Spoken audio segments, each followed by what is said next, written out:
Okay. We're good? Okay. We're going to call the Star City Council meeting to order. It's Tuesday, February 4th, 2025 at 7 p.m. here at Star City Hall, Council Chambers. Can you please all join me for the Pledge of Allegiance?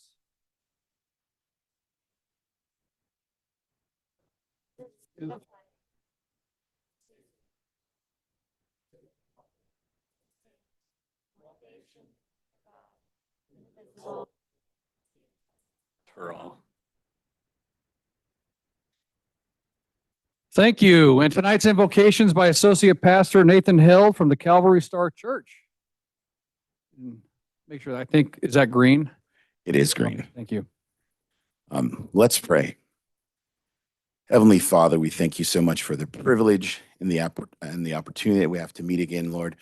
I'm constantly reminded, Lord, how privileged we are to live in this country that allows us these kinds of freedom.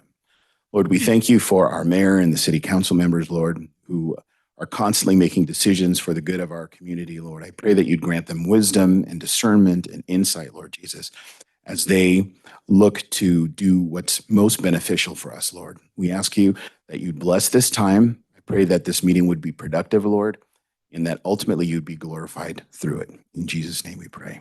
Amen. Amen. Thank you. Appreciate that. Roll call.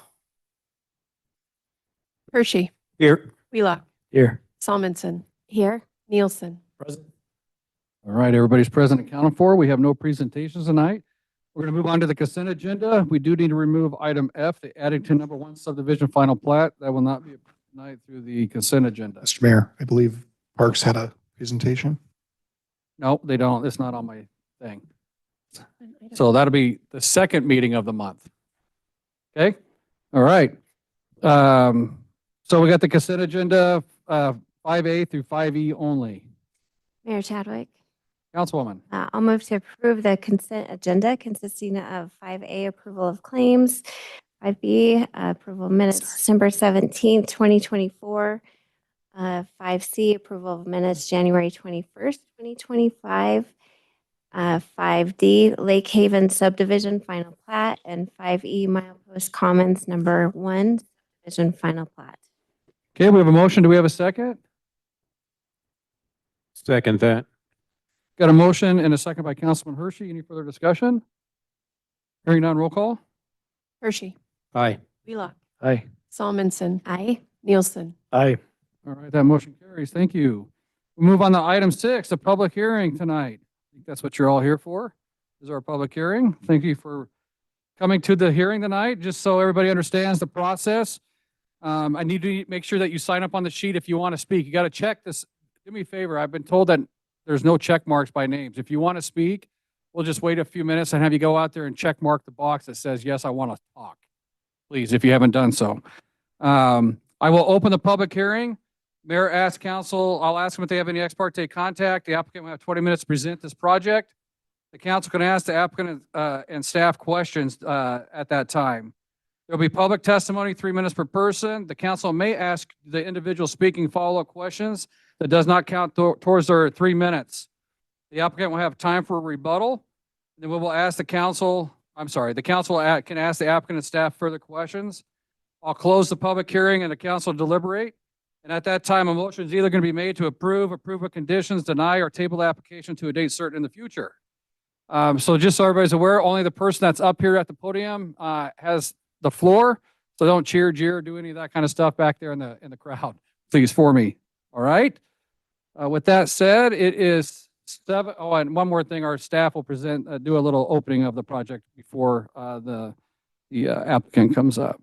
So it is 7:04. I'm going to open the public hearing. I'm going to ask the council if they have any ex parte contact or communication regarding this project. No. None. None. None. Okay, hearing none. Sean, the floor is yours. Thank you, Mr. Mayor. Mr. Mayor and Council, you have before you this evening a conditional use permit public hearing for Pollard Lane Star Elementary School.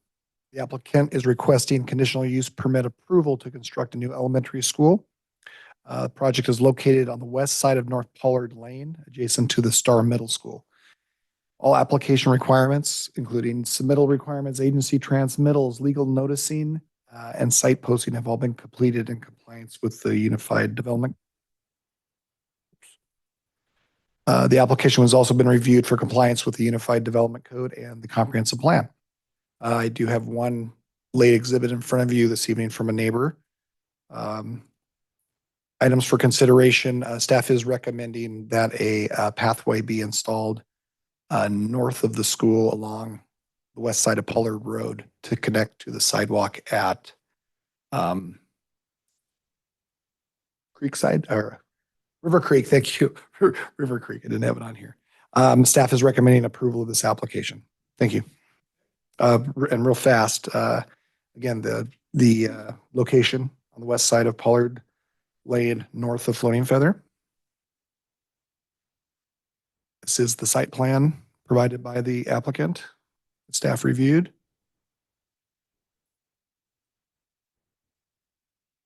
And the applicant has also provided elevations of the school.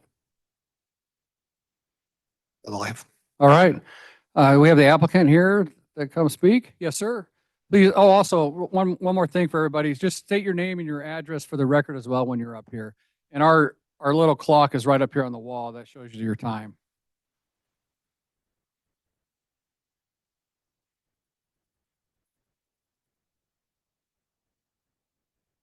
You got to have a degree to figure out how to operate it though.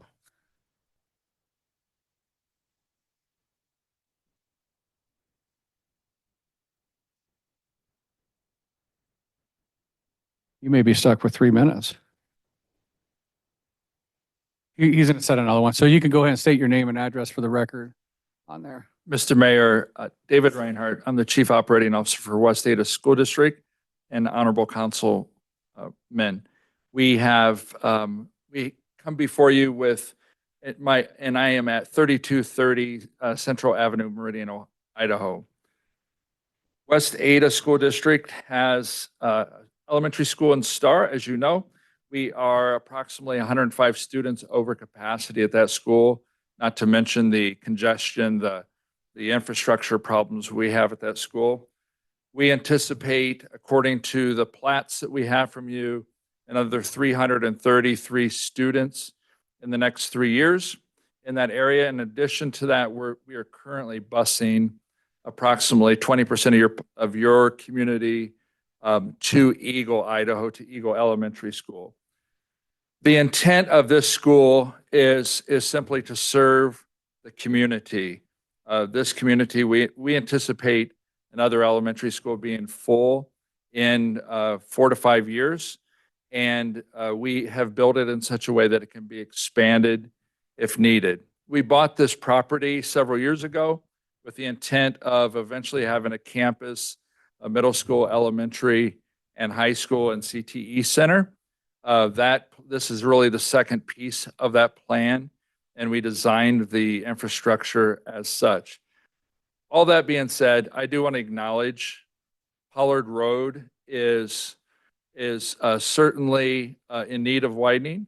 The school district has put it into its 5-year priority with ACHD. We've ranked this as one of our top priorities so that we get points, as I'm sure you have as well. As you know, we can't widen the road ourselves, and we recognize the rapid growth of the community. We simply want to serve the community here. We have listened at the neighborhood meetings about the concerns about Pollard Road and also the walking path leading to the subdivision to our north. And we have expressed to the architect that we intend on building and paying for that walkway to the north. And if they haven't designed it, they are designing it, as well as neighbors to the west have indicated concerns about drainage and screening. And we have addressed those concerns about drainage. We've added screening, tree screening to the walking path to the west, as you can see in this rendering at the end of that field. We've also added play space because of we have discussed the need for more play space for our students. And we've divided that into two separate areas. We don't want to turn that into artificial turf. We want to keep that natural grass. Therefore, we added some additional space on our property there. The schools are operating in a staggered start and a staggered into the day. Traffic at all of our schools, at all 60 sites in our district, is always a concern because there are surges at the beginning of the day and there are surges at the end of the day. This too will have those surges. We designed the roundabouts when we built the middle school to accommodate the movement of that traffic in the anticipation of this elementary school. We know that there are concerns about roads in and out. It is my understanding that fire has evaluated these and found these adequate. We also have run them by our bus company and our transportation department. They believe they work well. We've tested the radiuses. I do want to say something about the design of the school, and I think it's important for the community to know. We have worked closely with the architects to design not only a great school for students, but we've done so practically and more cost effectively. So we went to area charter schools before we set out on this. We have typically designed our elementary schools in a cross shape, taking up more space, using some materials that were a little more expensive. We've learned from area schools, charter schools, and others about how we might make this more affordable for the taxpayer. The good news is this has been funded by House Bill 521. We are tremendously grateful to the state legislature for passing that bill. Gives us the ability to do this without passing a bond or a levy or putting another tax on your residents. We have designed outdoor classroom area. We've accommodated a number of play styles, which I'm very appreciative of. Not every student wants to climb around a jungle gym. Some want to sit on a bench or some want to swing. And we think it's a great spot for kids. Our intention would be for in the year to come, should council pass this and we were able to proceed, our intention would be to open this in fall of 26. So we would commence construction this summer, build through the year. And then would be able to, during the fall, begin to do the reboundary work of that the community will have to be involved in and decide ultimately who would go to the current Star Elementary School and who would go to the new, yet to be named Star Elementary School. Our intent with that would be to take the students currently going to Eagle, the people that are your residents, the Star residents, and see to it that they can go to school with their neighbors and go to school with their own community. They're currently on buses for 45 minutes, and I don't know about you, but I don't want to be in my car, and certainly not a bus for 45 minutes each way each day. So we believe this serves well. I do acknowledge this is definitely a sign to the community that the community has grown. Thus, there are more people. There are more people on the roads. There are more people certainly in the surges. And I acknowledge that's a big change. It's the school district's responsibility and the school board's responsibility to provide for those young people that arrive and ready to learn each day. And then I'll give the floor to the architects and landscape architects to talk design. Okay, thank you. Have them just state their name and address, please, for the record, whoever.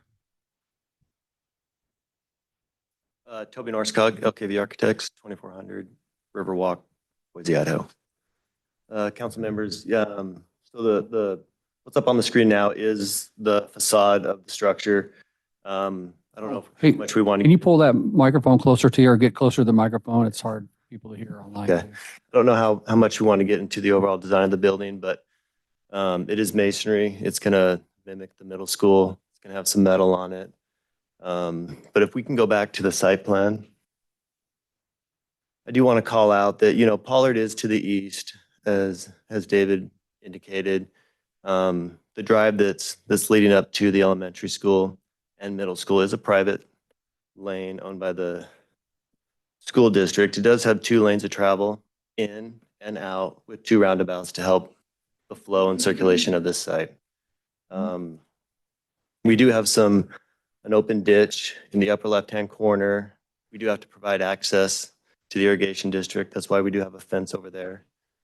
The fence will have a lock on it, so kids cannot access that open ditch area.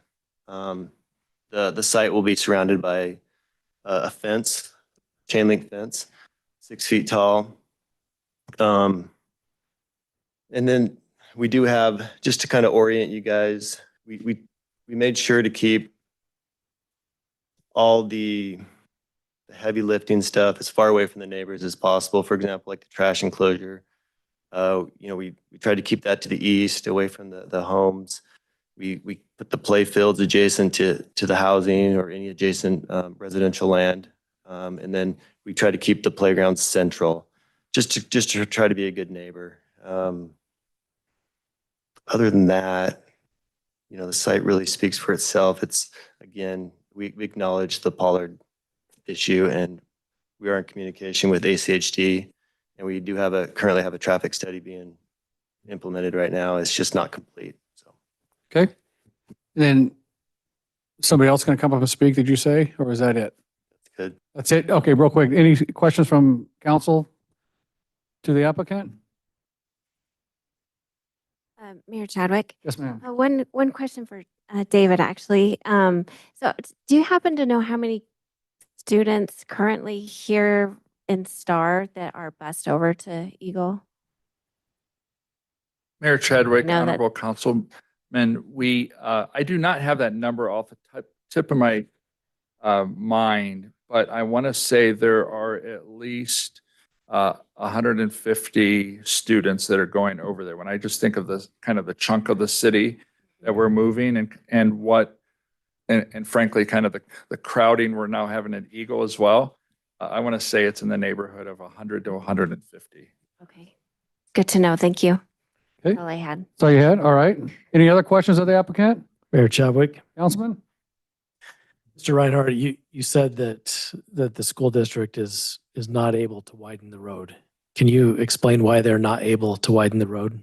Mayor Chadwick, honorable councilman, we may have to, as the architect mentioned, we may have to do some improvements to the road around us, but the school district does not control the public right-of-way that the road itself would take. If they require us to put in a turnoff lane, which sometimes is required, or to contribute to the road improvement, we do that, but we don't do road engineering, nor is it ours to widen itself. It's in the domain of ACHD, is my understanding. Right, so they own that right of way. They own So, that right of way. and so just to make sure that I understand what you said, what ACHD requires as an impact, the West Ada School District Correct. is planning to do that. Correct. Mr. Mayor and honorable councilman, anything that our traffic study would come back and recommend, and that I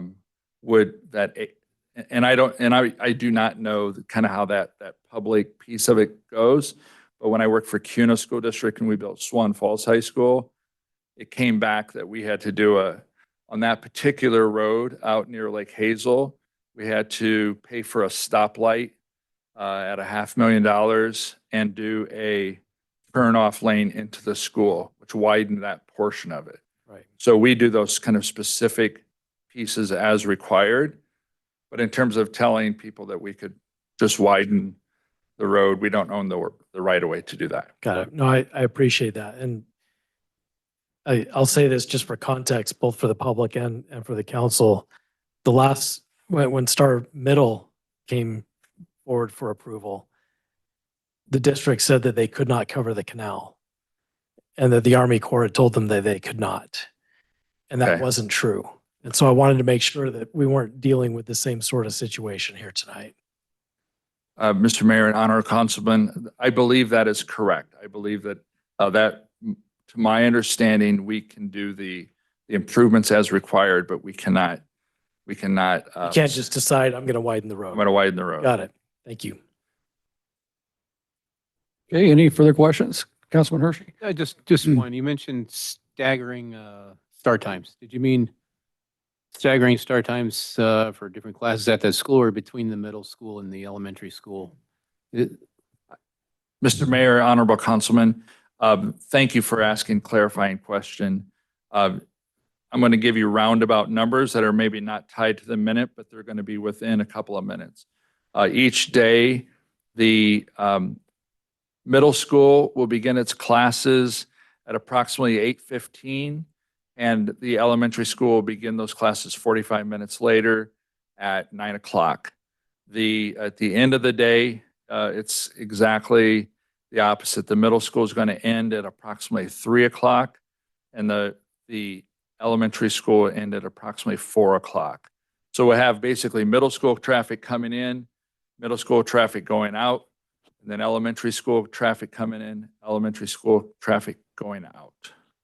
One other question. The size of this school compared to the middle school, who's going to have more students? Mr. Mayor, Honorable Councilman, the middle school has approximately 1,000 students. The elementary school at capacity will have approximately 700 students. All right, thank you. Okay. Any further questions of the applicant at this time? All right, thank you, sir. Thank you, Mr. Mayor. Do you have one? Sorry. Sorry. As this project reaches across from the middle school, will the elementary children that are walking up our new path through the cemetery to this elementary, will they have a path that is acceptable to both the middle school and the elementary? Mr. Mayor, Because and that's Honorable Councilman, thank you for that question. And I do not know if we've got to the design of that, but it is our intent, and I will express gratitude to you. I've expressed it to the mayor. I've expressed it to all of you for building that walk, building that ramp that makes it handicap accessible. It's all been wonderful. Thank you. And if it is not designed yet, it is my belief that walking is good for all of us, including children, and that we will make that a safe, if it has not been designed, we will design a safe walkway from that path to the elementary school. And I would imagine we would cross, as we do at all of our elementary schools, when they cross any more than 2 lanes, and even sometimes when there are 2 lanes, we post crossing guards at those crosswalks to the east and the west on our private road, because there will be students on scooters and bicycles and foot. Perfect. Any other questions? Thank you. Okay, well, you'll get the chance here a little bit of. Thank you, Yeah. Mr. Mayor. Thank you. All right. Now we'll move on to public testimony. And I hope sometimes I can't read all the names correctly. So I want to start with, Tom Earlbeck, be the first one to come up to speak. State your name and address for the record. And I'll give, since this one's not working, I'll tell you when your 3 minutes are up. Oh, perfect. Thank you, Mr. Mayor. I'm in favor of the school. Name and address. Tom Earlback, 11330 2nd Street. Thank you. Thank you. I'm in favor of the elementary school. Obviously, it's going to be needed. I just had a couple questions when I was looking.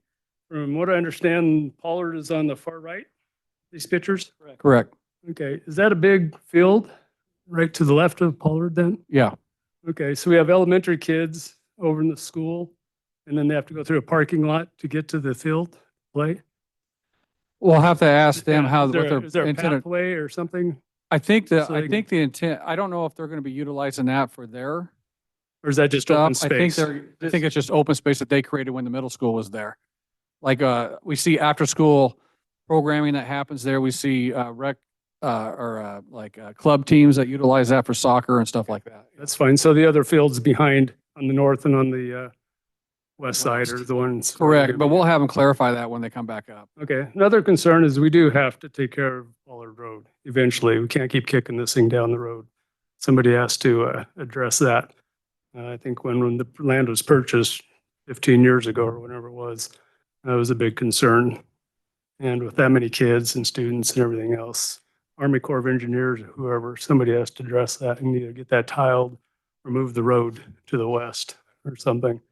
And also the road that's going in to the school, I just hope there's enough room for all the cars that are dropping off the kids and picking up the kids, so they don't have to go into the neighborhoods to the east of Pollard to park like they do at the middle school. So, Right, and let me address both of those things that you just talked about. So that pathway that we put up on the south side along Floating Feather correct. is actually going to have over 100 parking spaces in there for people to drop their kids off to head up that pathway. So that's going to alleviate some of that. That's part of the reason why we put. So they're gonna have 2 drop-off spots. You have a couple drop-off spots in there. Is that gonna be just for the elementary school or No, the it's middle school as well? Elementary and Everybody can middle, use that. everybody can utilize that. Yeah. Okay. Yeah, and then on the, when we're talking about Pollard, I know the school district said it's on their 5-year work plan. We also have it on our 5-year work plan with ACHD to widen that to 3 lanes with curb gutter, detached sidewalks and bike. It's the plan that ACHD has for that road. And it's, so we're just in the process of updating this. They just asked us to do that so they can have it here in March. And we're going to try to move that. Oh, it's right there. Nice job. So right there, down here towards the bottom, second line up is Pollard Lane, Star Middle School to Beacon Light Road. When we did this last year, there was no indication of the school even coming in, right? And now that the school's coming in, we can elevate that priority from a city level to get that road designed and done quicker. And that's where I want to sit down with the school district and have us tag team this with ACHD to really put some pressure on getting that done. So, yeah. Do you have an idea? Are they gonna tile it? Or are they moving it or? I don't not know that what far their along? plan is on that. They're just gonna take care of it hopefully in the next. 5 Yeah. years. It's a deep hole. So, It's my yes. concern that I had back in, I don't know, whether that 2016, 17, when we had it, is the driving along that roadway there without any, at a minimum, I Yeah, think they there's should put guardrails up so Right. cars don't go off the Somebody's side gonna- or something, yeah. Yeah. I don't know if a lot of people understand as well, that ditch is not just a ditch. It's kind of a floodplain. It's a floodplain, Ditch. yeah. It So- pulls the water It's- out of the Eagle side, out of that Dry Creek, whatever they call it up there, that comes all the way down through there when they get heavy rains. So, yeah. Okay, thank Yep. you. Thank you, sir. Okay. Miss Ann, there you are. You can't start off with, oh, boy. My name's Ann Cook. I live at 10399 West Rolling Hills Drive, Star, actually in the Star Acres subdevelopment. Oh, thank you. And my neighbors and I are definitely not opposed to a school. We know we need another school and we fully support that. What we don't support is the school in its current design and iteration. I think a lot of people are going to talk about ACHD needing to take care of Pollard, and that irrigation ditch is a real attractive nuisance if you're a child, even if you're an adult. We are concerned about some real safety issues, and the traffic is one of them. When I first looked at the drawing for the school, there appeared to be only one entrance and exit, which we all thought was a little strange. But I understand there are 2 now. 2? Oh, okay. And somebody, if you'd point that out to me later on, I'd appreciate it. The other thing that we're concerned about is drainage to the properties to the west of the elementary school. How exactly is the stormwater drainage going to be kept on site? There's a statement that will be done, but there's no indication of how it's going to be done. And we'd like that clarified. Because if those properties flood, not only are they going to have water coming down, but there'll be chemicals and garbage or whatever's on the school grounds. So we would like to have that clarified as to how that stormwater runoff is going to be held on the property. And my friend Maxine McCombs is homesick, but she said that the parking lot at this new elementary school is half the size of the parking lot that's at the current Star Elementary on Star. So it's very small.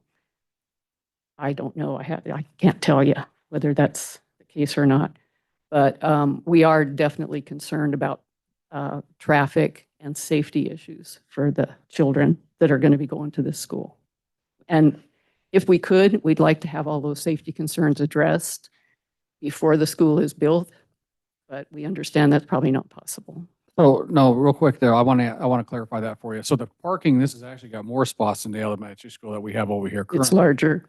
But we also have a very underutilized parking at the middle school. That's going to be shared parking. I can almost assure you that Shared utilize that. Okay. The Yeah, talk- that was something we were wondering if kids were going to be walking across Well, parking. they would. They lots. got those crosswalks, and I think they indicated that they were going to have crossing guards like they do on the main roadways anyway, like in front of Star Elementary on Star Road to Okay. help shuttle kids. But to talk about your flooding thing, that's where our city engineer looks at the stormwater plans and the elevations, and all that water has to be maintained on here, and he has to review those before construction can happen. I don't know if you want to talk to that, Ryan, to address our concerns about that. I would be happy to talk. Most of the roof drainage and from the parking lots, the preliminary reports show that they are going to put them in below ground seepage beds. The fields will drain back towards the school. So there won't be any water that is flowing east from this project. Or west from this Just say project. west. They wanted to go east, not west. Yeah. Yes. East is fine. You know me, I'm directionally challenged. But I want to ask you a question though. When you It's- said chemicals and stuff, are you saying off of your properties coming into No. the school or from them coming to you? Them coming to the Right. people that live right on that west border. Okay, gotcha. And we'd like to make sure that that doesn't happen. I Understood. assume you're talking about leaking gasoline and oil and those type of Well, Right. I brake was fluid. thinking or- really about that. I was thinking more along the lines of pesticides, herbicides, but yeah, oil, gas, Okay. you wouldn't want any of that. So, thank you. And I would encourage you, I don't know if Ryan has his card back there, but you can get his card and he can get a hold of you when they're going through the process to let you understand it more. That If would it be, if it gets approved or whatnot tonight. that would be great. Thank you. And we can do Appreciate your the time. 2 parking lots. Here's the first parking lot right there, Right? and then here's the other one. So one comes off of each roundabout. Okay. But only the buses use that one, right? During the bus drop-off times, yeah. Yeah. Oh, what happened there?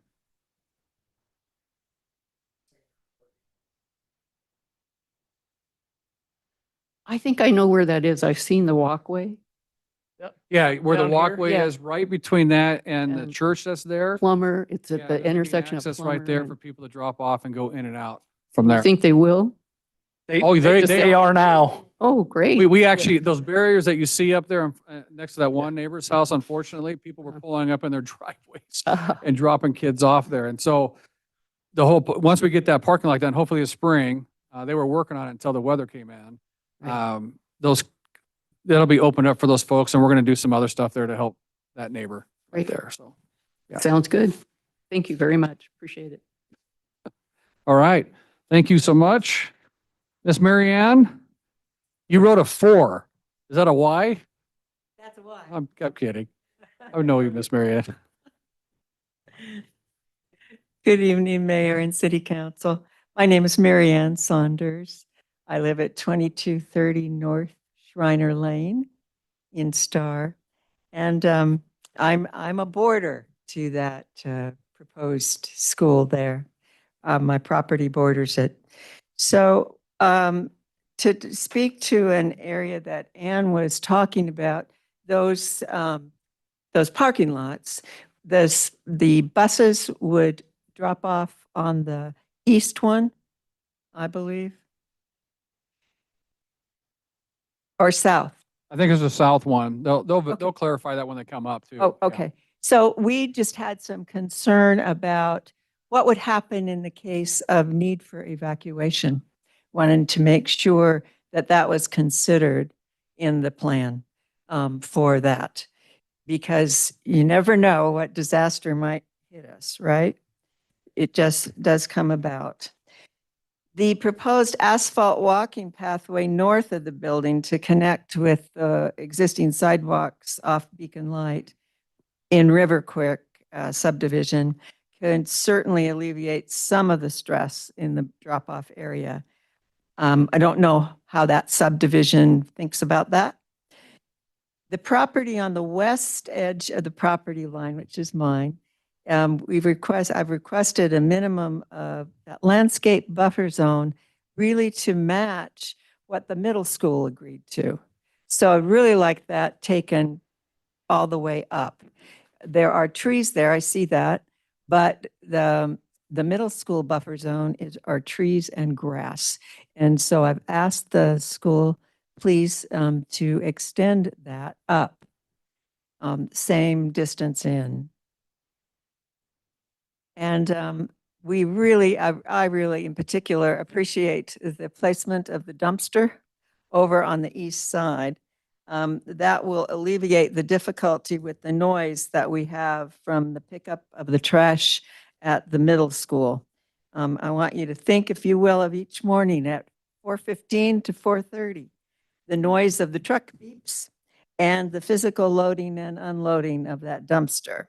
And yes, sometimes it's been inadvertently dropped. So that was a morning that I think I went straight up out of bed, elevated towards the ceiling. So I really appreciate their attention to that, as well as having their play areas expanded, not just from that area on the west, but also to the east. Yeah, how am I doing on time? 20 seconds. Okay, all right. I think the drainage issue was addressed, but we do also ask, please, for a no excuse enforcement up front for construction work, including dust control. That seems to be a chronic problem. Am I done now? You are, but I'm going to address that too for you right now. Okay. That's going to be part of our code enforcement. We just hired an actual code enforcement officer for the city of Star, who's a retired law enforcement officer that's going to be handling those situations and issues for us now. So you'll have somebody that's out there all the time doing that. So that will be addressed a lot more than it Good. ever has been in the past. That's correct. Thank you. You are welcome. Mayor Chadwick. Although Yes, we do have a question. 7 here. o'clock. Huh? 7 o'clock is a start time for construction. Yeah, 7 to 10 is the start time for 7 construction. to 10. Yeah. Uh-huh. Yeah, but the dumpster thing is that they have a different rule because we go for walks in the morning and you can hear them. I mean, down the streets here, right? It's crazy. Yes, sir. So I was going to ask you about that dumpster thing. Can you explain that different rule? The services like the trash services don't have to follow the same 7 o'clock rule for these kind of business style dumpsters. So it's not a noise ordinance then? No, it's not a noise ordinance thing. I addressed that when I first became mayor and was told that that's not a noise ordinance thing. Yep. Interesting.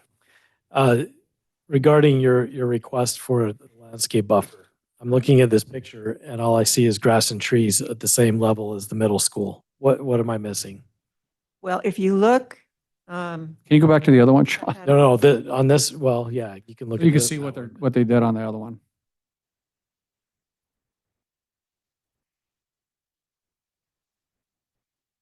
Just don't point it in our eyes. That's a green laser. oh, what a fun toy. No, Yeah. I don't think so. Okay, so there's the middle school. There are the tennis courts, yes?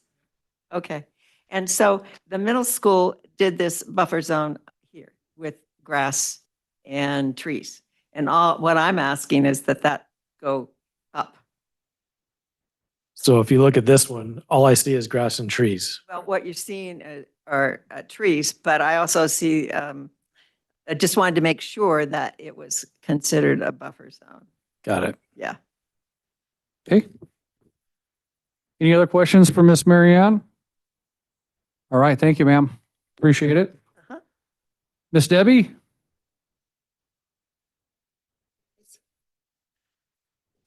Good evening, council. My name's Debbie Taylor Kramer. I live at 2225 North Burnham Avenue, which is on the other side. My backyard backs up to, I've never done this before, to Pollard. And we are in the middle of Beacon and Floating Feather. I'm a retired nurse, RN. And my concern is safety.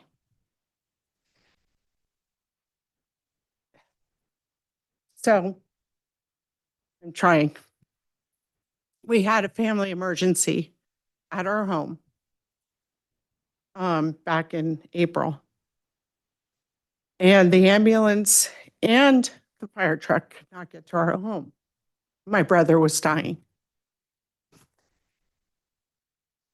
They had to find alternative routes to get in, but they couldn't on both sides because it was the beginning of school and everybody trying to get to school. So the line was long. They finally got in. If it had been any longer, he wouldn't be here today. That's my first concern, is emergencies. My next concern is safety. And I think I brought this up, or somebody brought it up 2 years ago when we first moved into our home, a neighbor, about the school buses. And I'm watching every day because I work from home. The school buses are literally taking a shortcut, one in particular, down Burnham Avenue, to beat the traffic and try to get to that, to get across to, down Burnham, and then you cross over to go up to the school. And they're not going 25 or 35 miles an hour on our street. We have children, we have dogs, we have people, we have elders, we have everything. And it's almost every day that I see him or her going down Burnham Avenue a lot faster than it should be to try to beat everybody to get to that intersection. With that being said, I would greatly appreciate if they're able to widen Pollard, if there was some type of way in to our homes for an emergency, whether it's in the morning or the afternoon or during the day, not really during the day, but morning or afternoon. And that's all I have to say because my time's up. Oh, no, point well taken there. And I want to ask you, would you be willing to work with me and help me push ACHD to get this done I sooner than would later? love nothing more. Okay. All right. We're going to reach I'm a out. train rat. You tell me what to do, I'll do it. Yep. Seriously. We'll reach out to you on that because I think your story is important to ACHD to make certain that we can get something done sooner than later on that, to get it at least to 3 lanes. That Thank gives you. us that center turn lane that allows vehicles to move Right. on there. So, yeah. Thank you. Mayor Thank Chadwick, you. Yes, ma'am. Hang on one second, Ms. Debbie. Sorry. Councilman Nielsen. did you point out where Burnham Avenue is? So Can you Pollard. use the laser on that? Oh, God. No. Here we go. Yeah, and Is just that push it? that button. Yep, and just wherever you want to aim that button. All right. just So push show that me where button right Pollard there. is. Where Pollard Pollard. will come, Right there. Pollard's right there, right where your light is. So our house is right there. And our backyard right here? Oh, sorry. Oh, see what happens when I don't have my glasses? But, Okay, That's- on the east side. Yeah. on the east side, that's right. In Iron Mountain. In Iron Mountain Yep. Estate, right. And can somebody explain how that's a shortcut for a bus? So if you go in either direction, Yep. Thank you.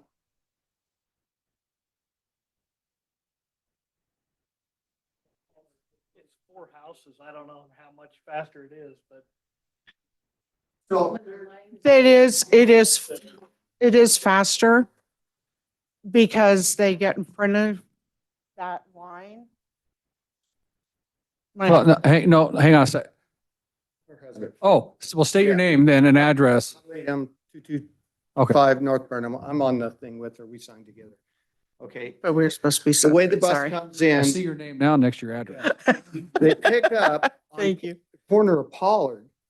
The bus takes a right onto Reynolds Creek, turns left onto North Burnham, and then goes up to Pickett Creek. And then from there, he takes a left. He doesn't go up to the middle school. He turns left and he hauls whoever he's picking up, probably to where he said to somewhere in Eagle. I don't know. It doesn't go to the Star Middle School. That bus goes somewhere else. But he makes that round, and at certain times there are buses going to the middle school that take that shortcut. They'll turn right on Reynolds Creek and try and get to the intersection. And it's probably because there's so much traffic backed up Sure. that they cannot get to the school in time to get the kids out of the bus on schedule. Okay. And that's what we figure. But we have had our neighbors on Burnham go to back out. And you can imagine when you're backing out of your garage and you're backing down your driveway and all of a sudden the school bus goes racing by. That was the issue. Okay. Perfect. Thank you. Rob, Nope. Did you say your last name was Kramer? Will you spell it first, please? Leedon. Thank you, sir. M. Freedom. Like, perfect. Thank you. I think it's Mark, I believe, Mr. Mark. Sebastian? Okay, yep.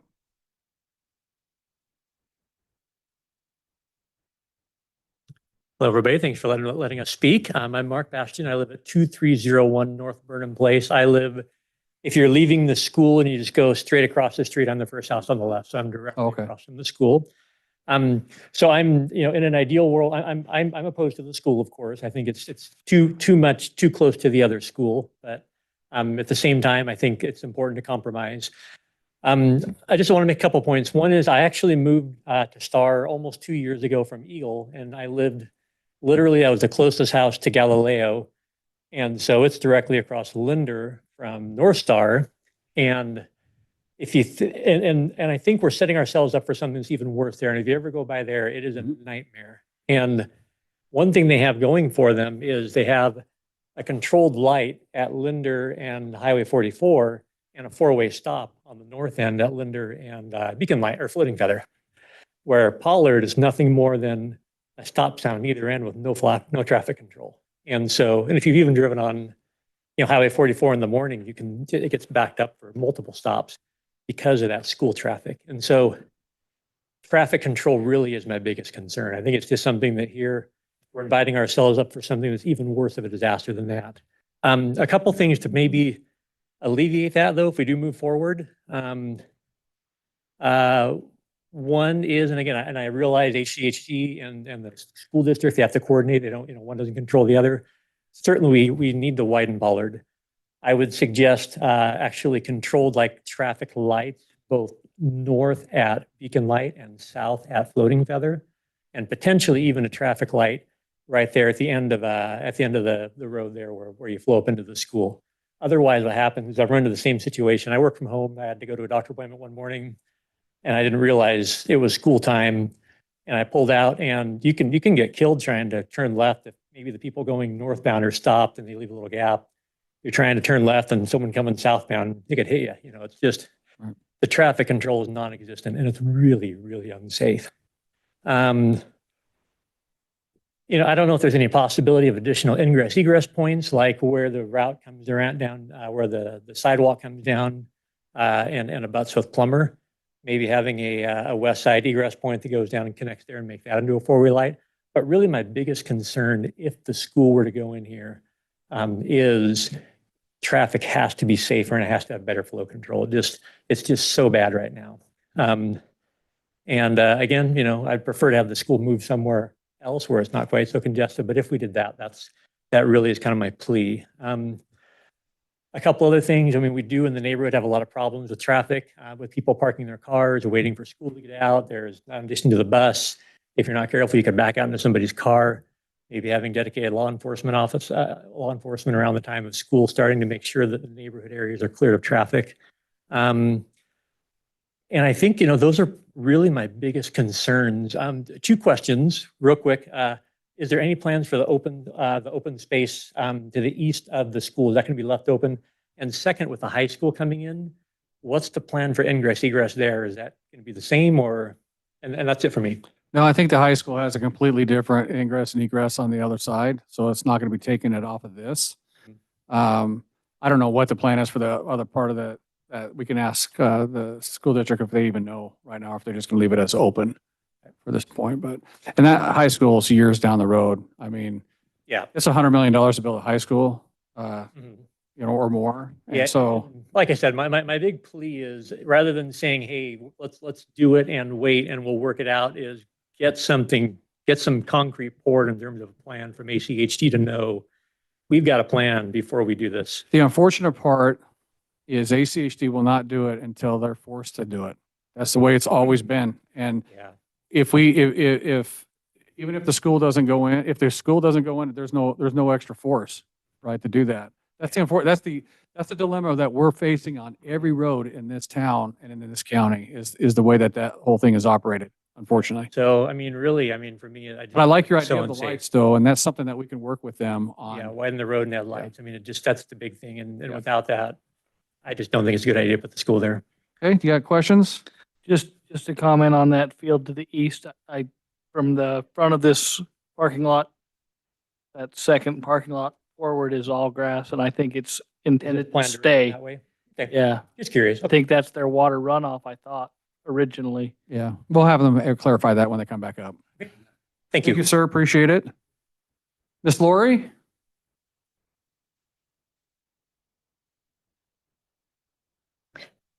Good evening, Mayor and Councilman. Thank you very much. My name is Lori Balad, 8582 West Stillmore. I'm thrilled to see the innovation on the school and being able to lower the costs by changing the design. I love the other design, but I love that you're being fiscally conservative and taking people's taxpayers' money seriously. My question for the designers would be, since they're building from scratch, if it would be possible for them to put in a separate art room. I noticed that none of the schools that I'm working at have an art room designated for art classes. And if they could also put in a science lab for the specials, because that would be something that STAR would be leading and being an example of innovation.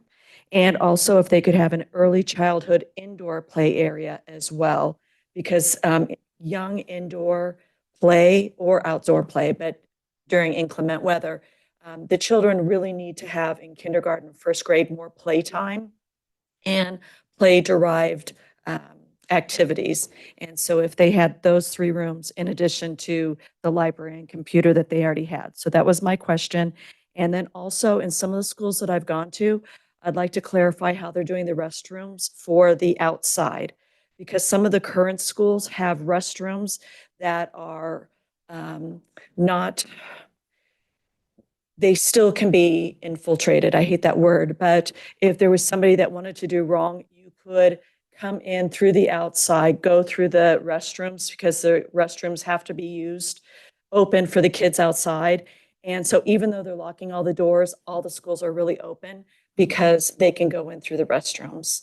And so I would like to see, there was one school that I substituted at that actually had somewhat like the Star Elementary, but they have to make sure that they don't keep it open, but where they have a 2 barrier where there is room, doors that open up that they can access the restrooms, but then the next row of doors stay locked, you know, that you only enter with a key.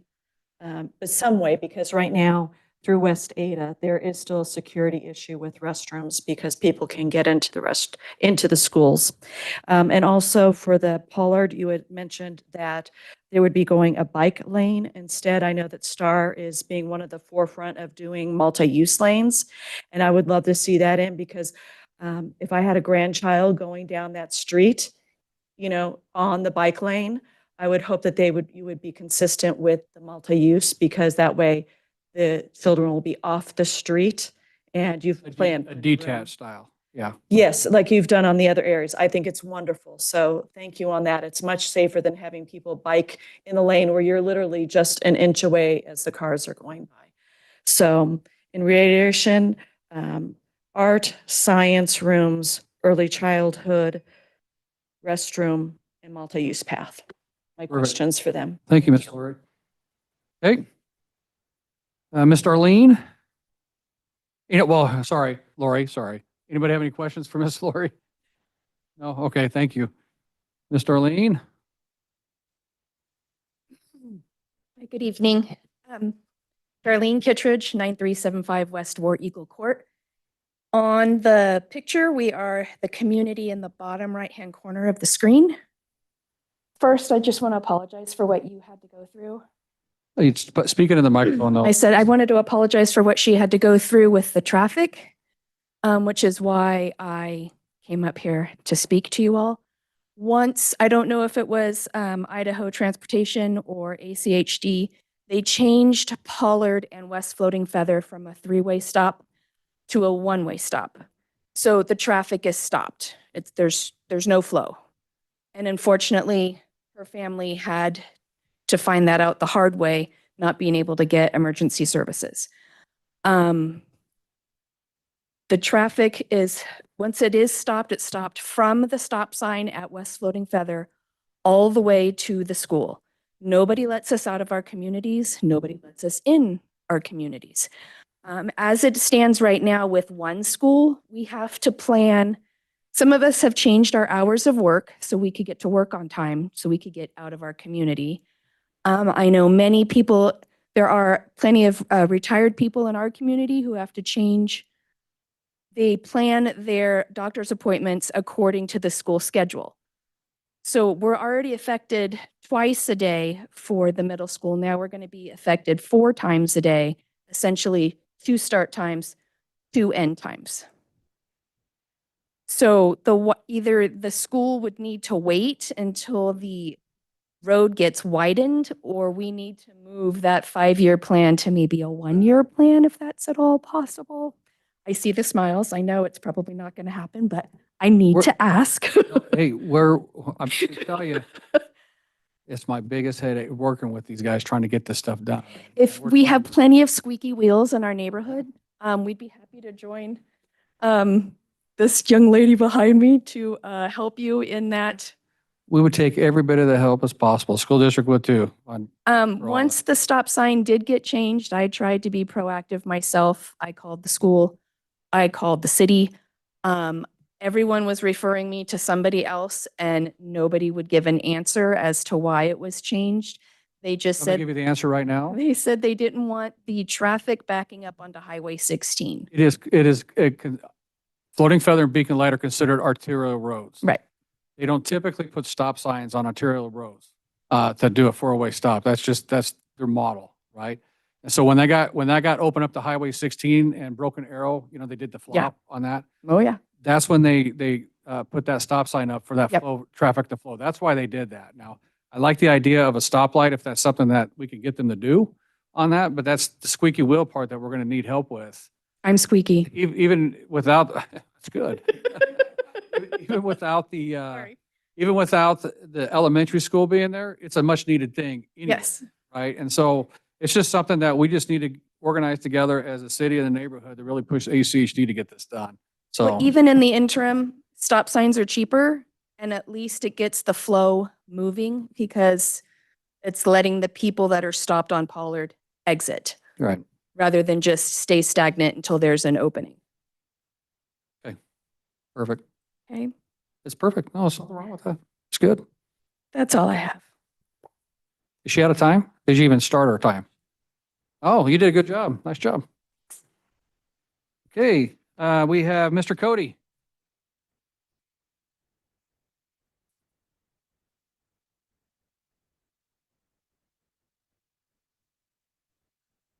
Cody Larson, 9393 West Beacon Light. I can't help but hear this story. And I'd say, man, a tragedy was avoided barely. We live on the corner of Beacon Light and Pollard. One of the things that I do on a Friday afternoon in the late spring and early fall is I finish my lawn mowing about 3:30, 4 o'clock in the afternoon. And I sit there on my mower and I watch the traffic at Beacon Light and Pollard. And it is incredible. The near hits, the near misses, however you want to say it, it's incredible. We actually spoke to somebody at ACHD about that when they were redoing Beacon Light for the third time without really getting anything done.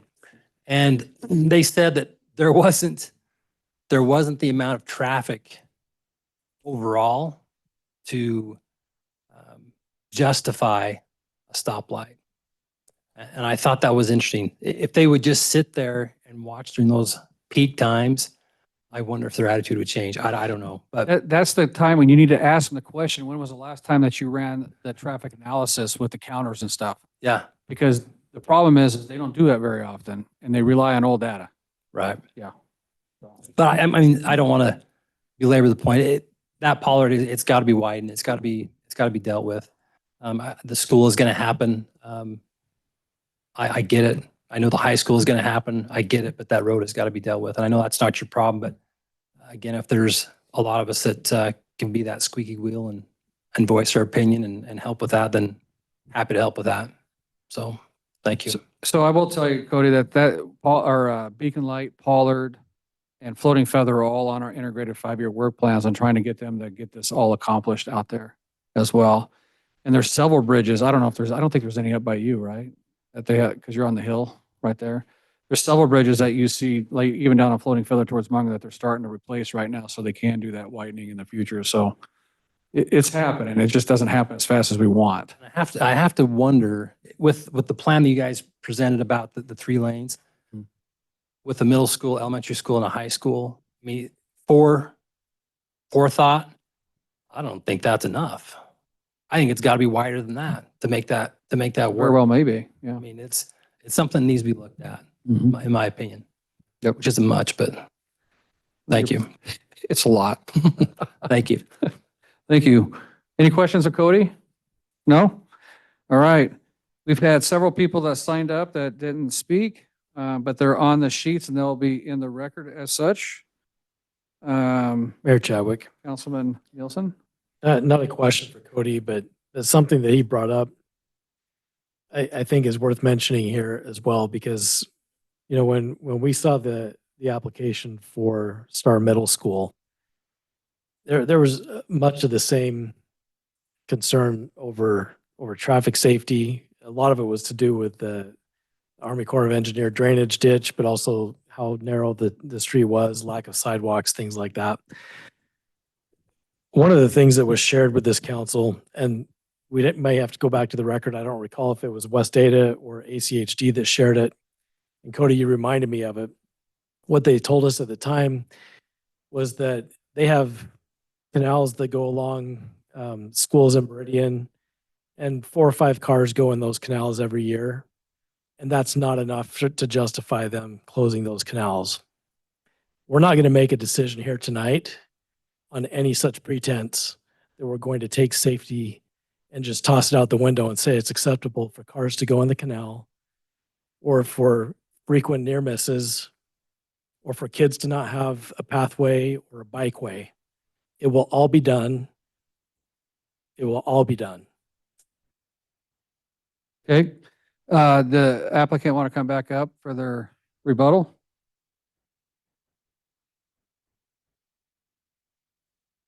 Mr. Mayor, honorable council members, I do not offer a rebuttal. I do want to thank the community members because I've been able to speak with most of them at community meetings, and that experience is very real. Safety is very real. I remind people every year that as much as all of our schools practice shooter drills, when something tragic like that happens, that statistically more students are involved in traffic accidents each year than shooting accidents. So all of them are serious. And so a year and a half ago, we designated one of our top administrators full-time safety officer. So safety plans are thoroughly gone through and evaluated at every school every year. And that would be the same here if this should be approved. I wanted to mention a couple of things that people had questions on, and then the architects can speak to the design, to restrooms, like those are also very real things. To the chemical question, we don't use a ton of we frankly can't afford a lot of top end treatment on our grasses, on our fields. They're highly used. We every year we put a weed and feed on them, something that you could buy at a Zamzows at pretty low grade. I don't have the specifications, but we're pretty light on that. In terms of evacuations, that was a question asked, and to that I simply say that our safety officer works closely with our police communities in Star, Eagle, Meridian, Boise, and Ada County, and has evaluated this and will develop safety plans for it. We all feel comfortable about the egress and access of emergency vehicles. We'll have a very tight plan on parent controls in the case of emergencies, as we do all of our schools. As I said, they are all surge prone, and this is no different. To the question of the school buses, and we had the chance to speak a couple of months ago at a community meeting, and I would simply ask, because I do supervise buses as well, if you would give me the bus number of that bus, I would like to stop that, as I can do that with a phone call. I can just stop it. So if you give me that bus number, I'll take care of that. Okay, I'll drive out. I'll go out and sit and watch it. Okay, perfect. I can do that. The question of the traffic light, again, a very good idea. And like I mentioned at Swan Falls, when we built that was one of the requirements. And should that be a requirement, we will do that. And Mr. Mayor, to your invitation and to everybody's invitation, we're happy to join forces, lock arms, and put full pressure on ACHD to do everything they possibly can. We're 100% behind that. I will speak to the Art and Science and Early Childhood Center idea as well. Part of the reason we were able to reduce this footprint by overall approximately 10,000 square feet, which is ultimately part of how we save money, a large part of how we save money. Every room is designated as a classroom. Those specials are done in their classroom. I'm a fan of all that you spoke of, but until we can pass a levy or a bond, we do not intend on expanding it. You see the dashed line. Perhaps when we expand it, we can do something. To the indoor play areas, we did talk to an early childhood specialist, and so we did design early childhood outdoor play. And those center courtyard pieces that you see, those are covered spaces with turf underneath for covered play in rainy situations. And as you mentioned, Mr. Mayor, the traffic piece, the model that ACHD deploys is it has to be overpressure. There has to be overused in order to get things done just by their math. And we're willing to work with you all to not put it in such a place that it would be dangerous for people to do that. We do recognize that the drainage ditch on the east is deep, and it will be something that we will work into our plan. I do not believe that I know of any safety problems with that ditch to this point of cars, but we will certainly monitor that with you and with the police to ensure safe travel as much as possible. With that, I'll stand for any other questions, and then I'll turn it over to the architect. Sure. Any questions of the applicant from council? I would like, I'm gonna bring up something real quick I would like to see you guys put a emergency exit out like this, that could be utilized this right here to go through in case something happens right here, and you can pull people out. It's really the only way to do that. There's no other way. If there was an accident or some event that's right here, there is no way that anything's getting out of this complex. And so this is the opportunity right here to just run that up and just run it down to Pollard as an emergency only kind of a thing that the fire department can open up or Like a whatever. gravel road. Like a improved gravel road for now, because you're going to develop that area on the other side, but at least it gives us an exit point from that complex right there. We stand ready for your recommendations and for your requirements. Very good. All right, any other questions there of council before the architect comes up, you said? He's going to speak to the restroom question. Oh, okay, gotcha. And safety. You have a question? I can speak with the Okay, architect. all right. I just, if we're gonna have trees down this one side, what if we did that same tree line on the other field Right there? right there? I'd rather have a road. Right next to the gravel road. Yeah. I mean, Mr. Mayor. there's gonna be and, houses there Councilman, eventually. No, this is school district property, I think, right here, right? No? Mr. Mayor, I do not. No, Oh, okay, so this No. is the divided that's what I'm line? saying. It's gonna be Oh, I got you. houses eventually. Gotcha. Mr. Mayor, there was a question about the field to the east. That is correct. You stated correctly. There are some soccer goals there. We use it for club sports. We intend on keeping that open. And there is no intent in any kind of future that we've drawn out or planned out for any building to occur there. Okay. Thank you. Okay. Awesome. Okay, the architect's gonna come up. Toby Norskog, 2400. Riverwalk. Oh, get into the microphone. You got the quietest voice. It's nerves. Toby Norskog, 2400 Riverwalk Drive. Thank you. Mayor Chadwick, council members. Yeah, let me address the restroom security issue. So currently in our design, we do, not that one.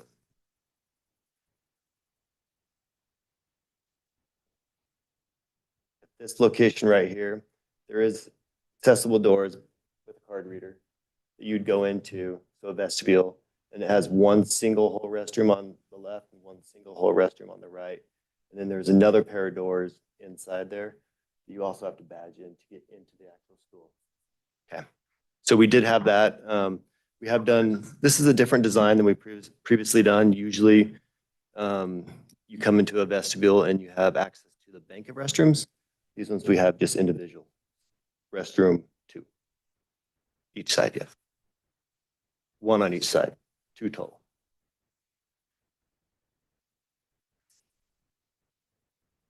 So it is badged, it is access control.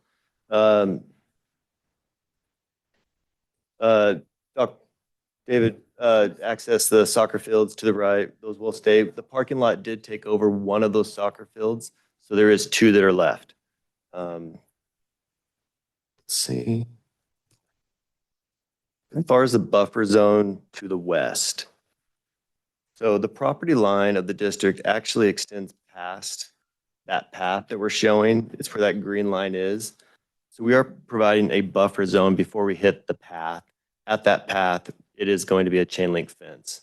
And then we have the trees to the east of that chain link fence. I understand it's not as large of a buffer as the middle school.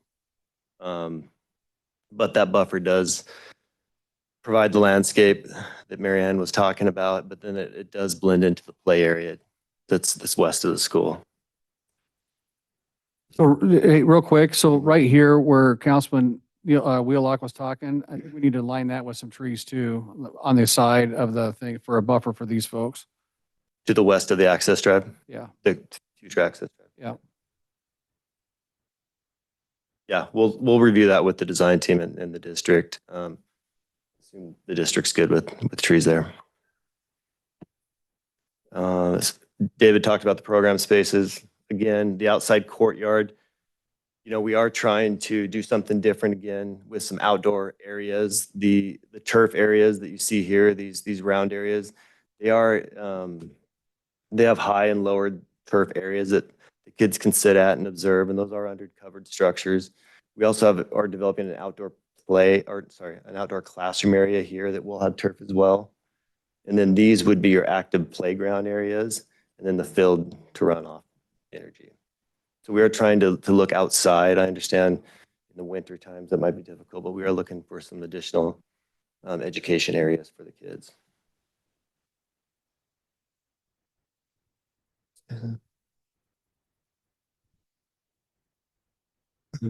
And as far as the roads go, I echo everyone's concerns with those roads, and we are reviewing those with fire and police, and Kittleson is doing a traffic study for us.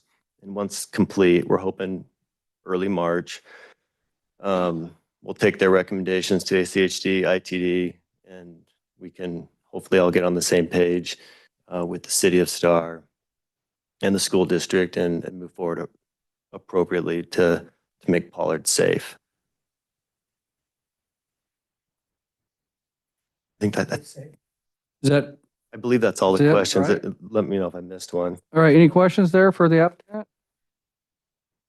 Mayor Chadwick, Councilman Nielsen? one of the people who spoke, they proposed the idea of an access that follows that path down to Floating Feather. Now, it's very specific, but thinking more generally, have you looked at or are you willing to consider another access road, maybe a bus only type road off of Pollard, off of Floating Feather, coming from Beacon Light through your property, something else like that? How far can we go here tonight to address not just the issues that this is going to bring up, but the issues that 9 years ago we knew would be caused by the middle school and nobody addressed? Yeah, I do like Council Nielsen. I do like the idea of the emergency access allowing a way out that Mayor Chadwick stated. That's not what I'm talking about, though. I've But- written that down as a condition of approval, but what I'm talking about is alleviating current problems. Along Pollard. Yeah, so if we look at the map, we are kind of landlocked with the residential development that's currently going into place. So we have looked up north. There's housing developments going on along Pollard, Beacon Light, as well as south along Floating Feather. Is already in, right? And so the main access point is off Pollard. You know, there is some development coming in, and again, I'm not, the neighbors would probably be opposed to it, but obviously there's a drive coming off the right of Pollard. You know, in this undeveloped area right here. But again, I'm not sure where that's going to go. But yeah, other than going west, we kind of are landlocked on Pollard Street. Can you outline the school's property boundary, or the district's property boundary? Not this school, but the district. Yeah, so it comes down, up, over, I'm shaky, up, and then so there's the housing development coming on up here and then back down. Yep. Yeah. And the district does own some of the land east of Pollard as well. So through that field off of, you've got access into that property. So yeah, so we haven't laid out a master plan for the district yet or not, and obviously there'd be some more access onto Pollard for the high school. But that is the main road that feeds the district site. Can something be worked out with future development stuff? Maybe. There's Well, no way to go south though, Kevin. I think that's what you were talking about. Yeah, this whole thing is currently being constructed as we So speak. I understand that. Look, I keep bringing up the hearing from 9 years ago because it's been a disaster. And frankly, there's three of us that sat up here for the well, I guess David, maybe it was your second or third hearing. Brand new on the council, barely knew what we were doing. And we had the wool pulled over our eyes. And I am determined that's not going to happen here tonight, if you might be able to tell. I understand. One of the things that was told to us at that hearing is that there wouldn't be a lot of drop-offs because every student would be bused to this school. And boy, has that not happened. And that's what's created this. That was the reasoning used to really put everybody at ease. Look, we're going to bus everybody. We talked to the Army Corps. They won't let us tile the ditch. Not true. We can't afford a sidewalk so the kids have a safe path to school. I didn't know what tools I had back then. And I know tonight. And we're not going to let this go forward without some serious consideration. At least I'm not. I can't speak for them. Addressing not just what impacts this application have, but the current impacts and the things that you didn't do last time. I know we need a school. I want it. I'm not willing to get it and sacrifice what we did last time. So So what's your solution then? I guess, explain to me your solution on this. I don't know if I have a solution, but Or what you're looking for. but we also didn't get a solution brought to us. I'm not seeing a solution being brought to us tonight. So No, I guess, but let me ask the question, what are you looking for exactly? What do you, because we got the pathway coming down Pollard for the walking from the north to the south. What else on top of that are you looking for into that project right there? well, we've got to have another way to get traffic in and out so that Pollard isn't locked up. But so the only access to this whole site is Pollard. I understand that. So how do we fix that? Well, I'm asking the question because there is no fixing you- around that. You're asking the question, and I think it's exactly the question to be asked. I'm not the one to answer it. It's the applicant to answer that. No, it can't, sorry. Yeah, no. So, whether it's go away and come back with ideas, and maybe it's different access off of different points of Pollard, but to bring everything down to that one point, crossing Floating Feather, crossing Broken Arrow, queuing up all along, all the way down Floating Feather now. And I know your parking lot there at the, Boot Hill Park is going to alleviate some of that stuff, but you're choked on every single point. Something has got to be done other than we'll see what ACHD comes back and requires us. Because I guarantee you ACHD and Kittleson aren't going to come back and require much. They never do. It's never enough.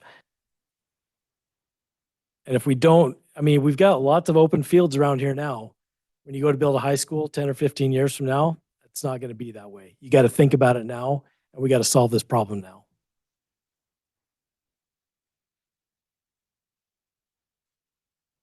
No, Okay. yeah, no, I understand the concerns. For I'm going to just tell the crowd, there's no more public comment. That's just the way the public hearings work by law. Only the applicant can speak. So you can raise your hand, but I won't be calling on you. And it's not to be mean. It's just, that's just not the process that these public hearings are established. No, I understand the concerns, the frustrations along Pollard. I've driven it multiple times. I've studied it. I've driven the blocks. I went clear around Beacon, back around to Floating Feather, trying to figure out ways to alleviate some of this pressure, because it's narrow, it's tight. Currently, the only access to the district site is on Pollard. So we have hired traffic engineers so they can recommend, propose in their study to ACHD, ITD, where widening needs to occur, where traffic lights need to occur to help alleviate some of this congestion concerns and safety. And so we are waiting for their report so we can at least have a starting point to address the safety concerns with traffic. So Sean, can you go back to the other plan, please? I'm just gonna ask this, I'm gonna ask a question. So can we make this an exit road that comes out, that you flow the traffic out like this? You know, coming up, instead of just doing a gravel road, doing an actual road where that is out and then out back to Pollard to give you that secondary access where the traffic is all directed out that way during, when the elementary school comes in and out. So, I mean, if a secondary access is needed to help flow traffic, I mean, we would probably almost recommend Off of this right here going up and over, that's fine too. just because it keeps the Playground. kids and the vehicles away from each other. We might have to look at some stuff to redesign that so the kids are always exiting right off the bus versus crossing traffic You to make it get a to the school. one-way, you make it a one-way street, one way in and out to come out. That way. So you would come in on the north side so that the bus was headed south, Could and be then you would get off the bus straight onto the sidewalk come in as here opposed to down. have to cross in front of the bus, right? Mhm. Would change the traffic. Bus is coming in this way and down. So you're getting out the passenger side of the bus, not walking in front of it. Well, the buses unload, I think, right here, right? Or what's this? What is So, this? so correct. This is the bus load here. This is the parent drop off. But if you make that one way, Yeah, then the bus is going north, and you're walking in front of the bus every time. So if oh, you're this coming is south, parent drop off. yeah, but if you Correct. change it Oh, I see. You're coming in this way and out. that way, yeah, that way the kids are getting off the bus and not walking in front of the bus every time. The buses are right here though, Kevin. Yeah, but They're not right here. if you were talking about changing it so that it was a bus flow in out. Or Oh, I'm or you're talking- parents. I'm in, talking out. I'm talking the traffic flow going up and out. So you bring them up, they come in, they come out up here and exit.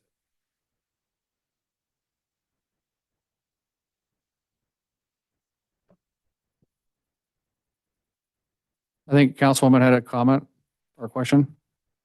Sure. So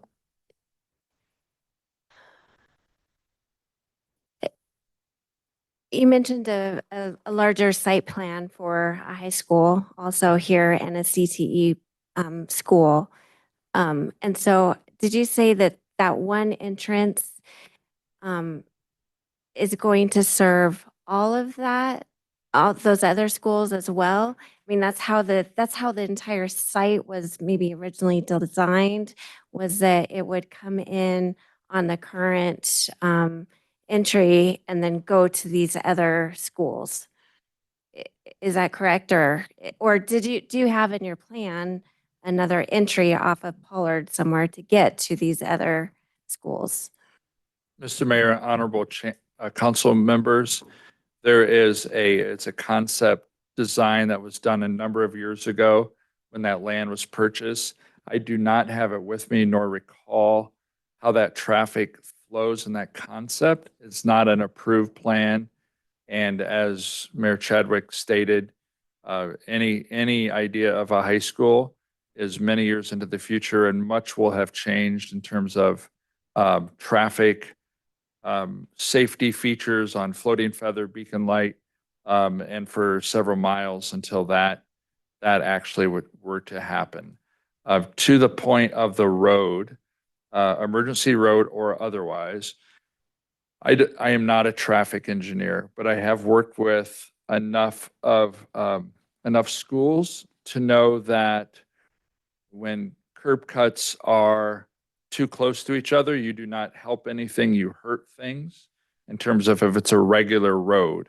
And so several lanes, several access points to the school coming and going at the same time may cause more confusion.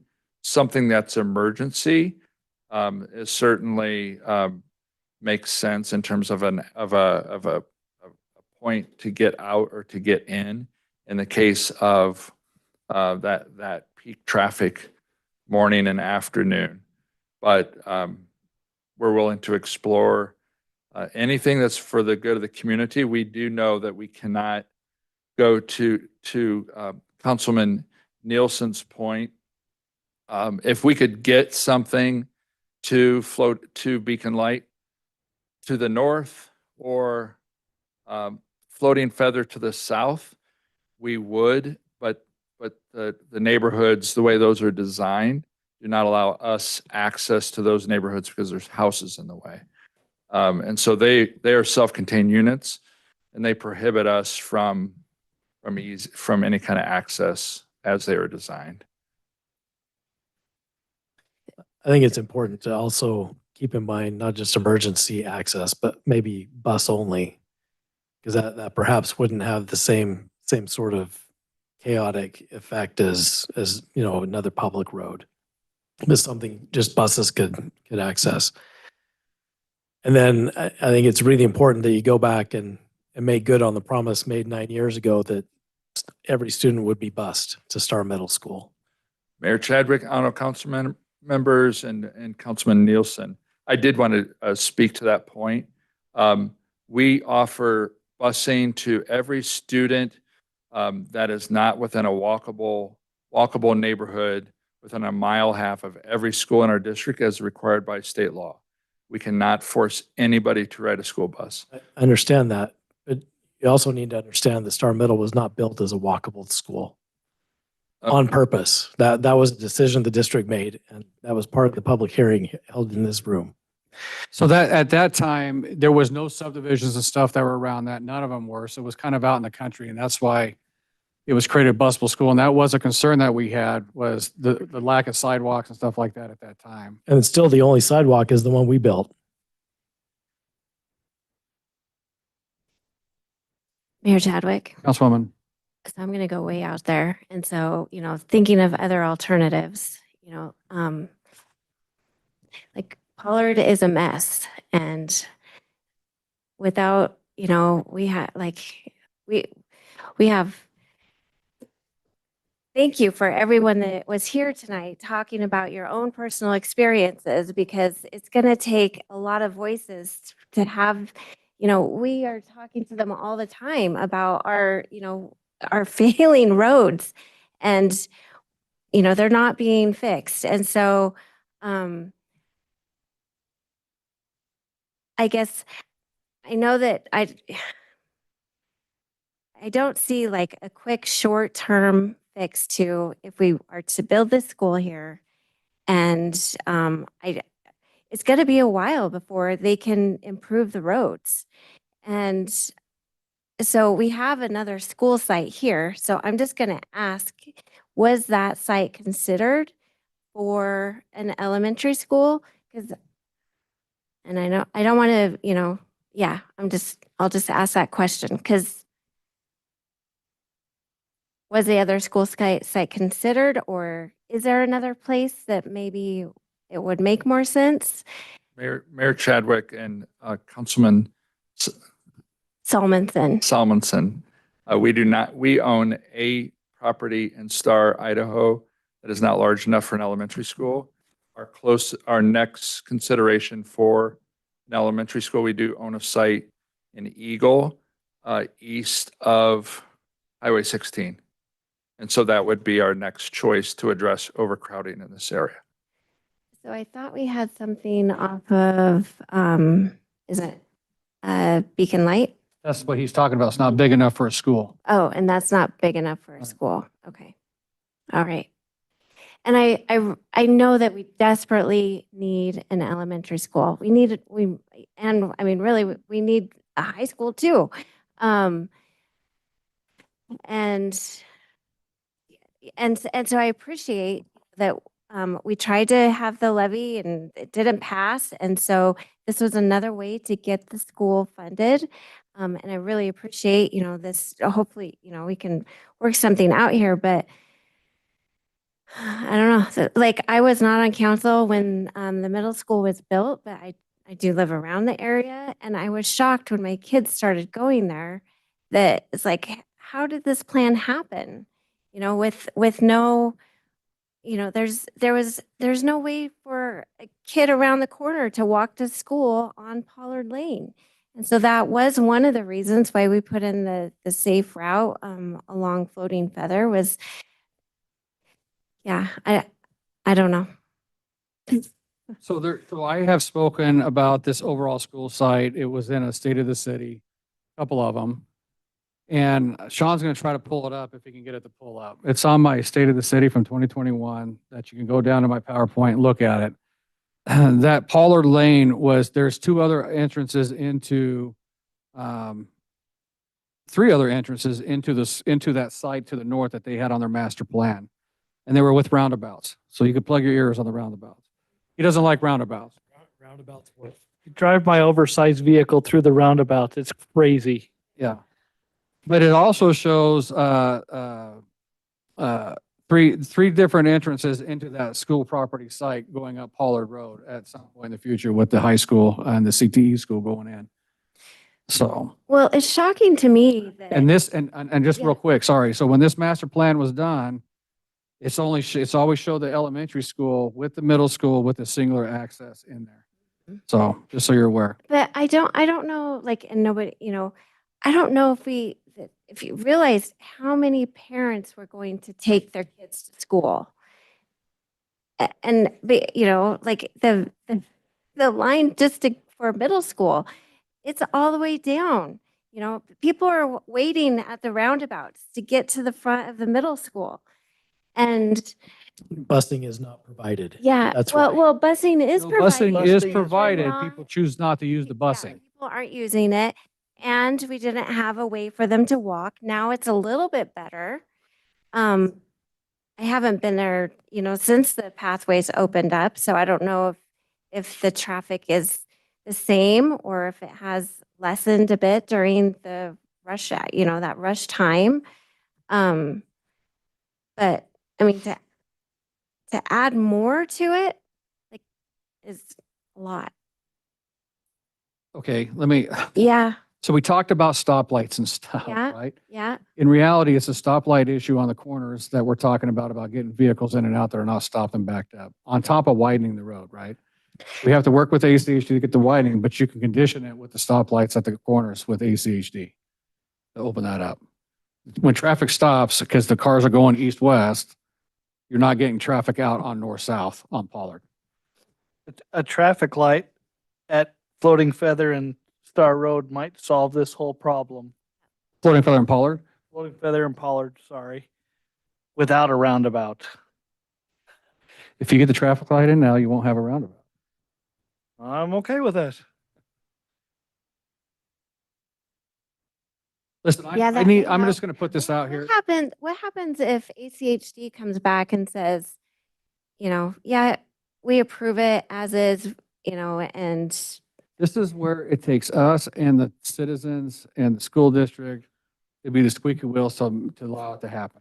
That's the problem. We don't control the roads. That's our unfortunate, because if we control the roads, this thing would be done. 100% done right now. We've already proved we're willing to put in money We're- for the roads And in front of State Street. We've Right. invested heavily in our own roads. So I'm going to put it may not be a popular decision, but we need an elementary school here. We got one site that's feasible for the elementary school. We have to figure out how to make that traffic work. We have the state providing money finally for an elementary school that doesn't go to a bond for people to pass. Right? The state is throwing money at this. The school district is because of the growth that we've had and the discussions that we've had with the school district is willing to build the school at this site right now with this limited funds that they have. Otherwise, it could be years down the road. And how many more kids are going to get shipped out of Star for school? That causes more issues on your traffic on other roads, right? 45 minutes in a bus. Every kid south of Highway 44 right now and these schools get shipped down to Eagle, 7 miles to a school.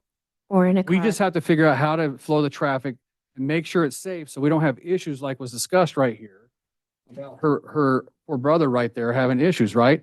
That's stuff that we have to take to ACHG and try to force them to get this road done. The school district can't build the road. I mean, the money, I'm going to tell you, the money's not there to do that entire road through the school district to even have a school. We can build the road and we won't have a school for a while. I mean, there's a lot of things we have to look at this, you know, all around the board, right? We can do things. We can say that we want the lights in there. We can go to ACHG and say, we want those lights in there. They can help with that too. And then we can talk about getting that stuff widened. Those bridges on Pollard Lane are scheduled also to be widened on there. So those bridges have to get done before they could even do the road. Those bridges could only be done during the winter months. They can't be done during summer months when water's in the creeks. That's why you see all these bridge works in the Star happening during the winter months. So it's a process. It's not something that's going to happen overnight. ACHD's already working on a pathway going up the west side of Pollard in front of the cemetery and trying to get that right of ways. We tried to get it on the east side of Pollard. And east side of Pollard, we could not get the right of ways and we couldn't get it to cross the canal correctly for where all these things came together. And so they're looking at the west side of Pollard. They're also looking at a pedestrian crossing at Pollard and Floating Feather to get kids across to connect to our stuff. They came to the plate after we put that sidewalk in up to the school and put that pedestrian hawk light in. So I know when we get stuff going like this, they're willing to come to the table, but they will not come to the table if there is no school. I'm just going to put that out there. It's not going to be popular. I get it. But I also understand that there's a whole dynamic in this community that we have to address and get fixed and try to figure out how we can get these roads addressed at the same time with ACHD. I'm just throwing that out there. And I'm with you, Kevin, because at the first time I was on, that's what pissed me off is that it was said to be an all busing school. And that's why I worked my butt off on getting them damn pathways done to get kids off of Floating Feather because we had no way of getting there. And because of that, I was able to work with those 3 different landowners to get the easements to get that pathway done. So we're trying to address the issues from that shortfall that happened 8, 9 years ago, whatever it was on that. But we have an immediate need today that we got to figure out, and we got a need of the community to figure out that traffic at the same time. Right? And I think there's options and ways to get that done. We just have to write it in such a way, if you're going to approve it, that's part of the conditions that has to happen. Oh, that's what I'm looking for is that option to get it done. And because you can say all you want that we've got a need for a school. We also have a need for alleviating the issues that are there today. Well, that's what I said. I said both things. The need is twofold. And this body understands full well how ACHD works. Yes. And Mr. Reinhardt, you've said tonight you'll do whatever ACHD asks. Well, citizens, he'll do whatever ACHD asks. So that's where we need their help. We've got one voice up here and they hear from us all the time. If they don't hear from you, there's not a thing that's going to change. It's going to be up to you. And I'm not saying that to shirk any responsibility up here. We have a 35 passenger van here. I would love to take every one of you in and go to ACHD to a meeting and we'll go in there lockstep together.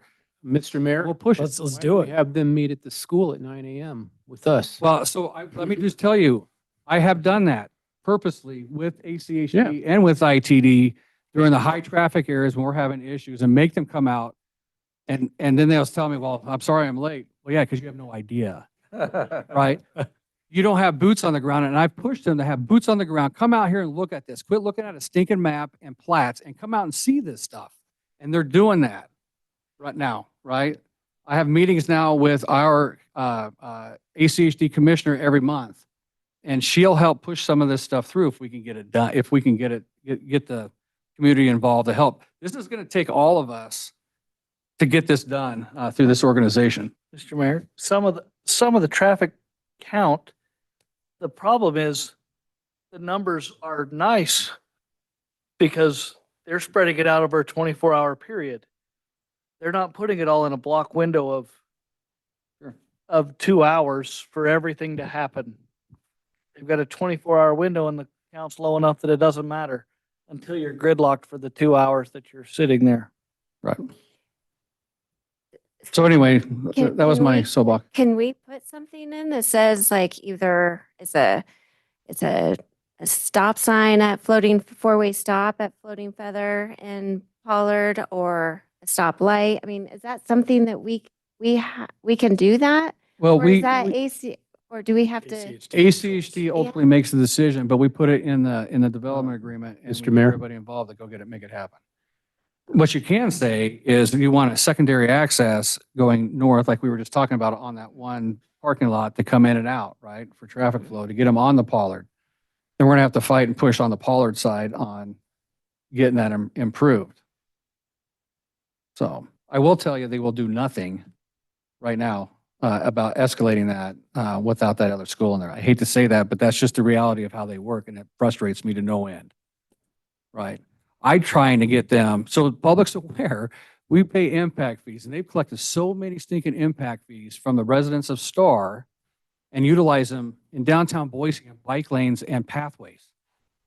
Right? Things like that. They're not utilizing here in the community that those impact fees were created. We would have enough money in those impact fees to build this road if they would just shift the resource, but we can't get them to do that. It's a fight here as a city with ACHG, just like it is with everybody else. And I hope they're listening to this because they know them and I battle all the time on the road network and structure here in the city of Star to try to get this done. Right? And so it's going to take everybody here in our city and our partners like this to make movement on some of these projects here in the city of Star. Question. Okay. I know we can't dictate another agency. We can't. We just can't. We can't dictate the school to do certain things. We certainly can't dictate ACHD to do certain things. And I would really, really, really like to see that traffic report, see what it says. Will the road widen? Will it not? What do you mean? What do you mean?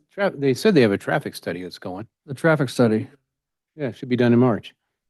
Now, with that, it's kind of like Schrodinger's cat.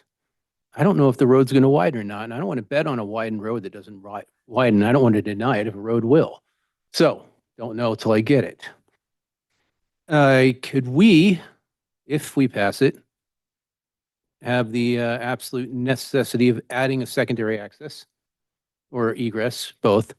And also, if for some reason that road shall not widen, this application has to come back before us.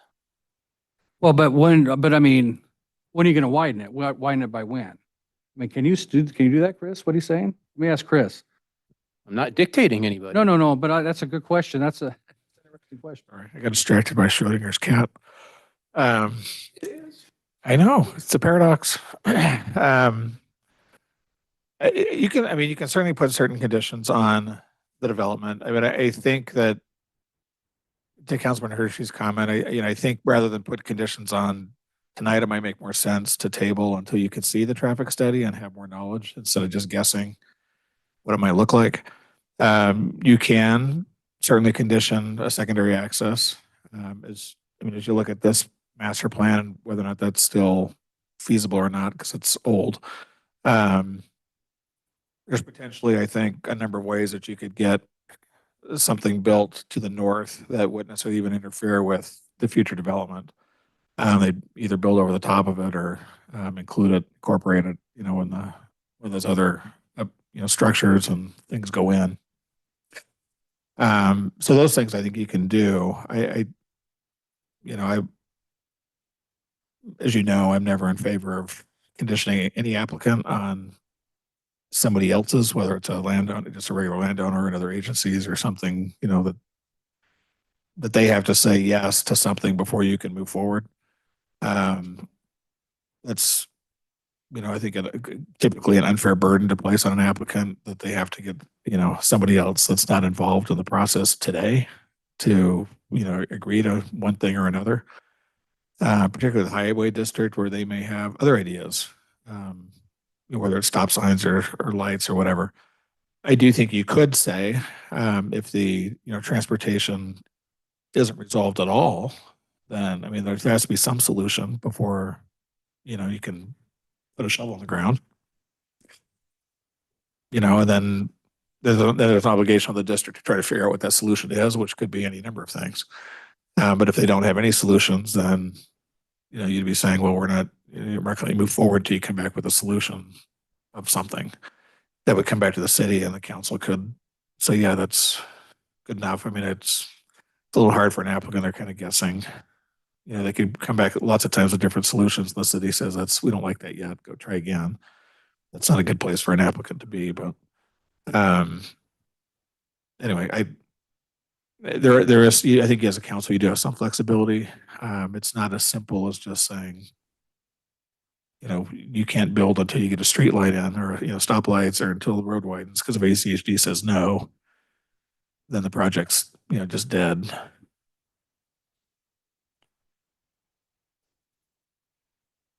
Mr. Mayor. So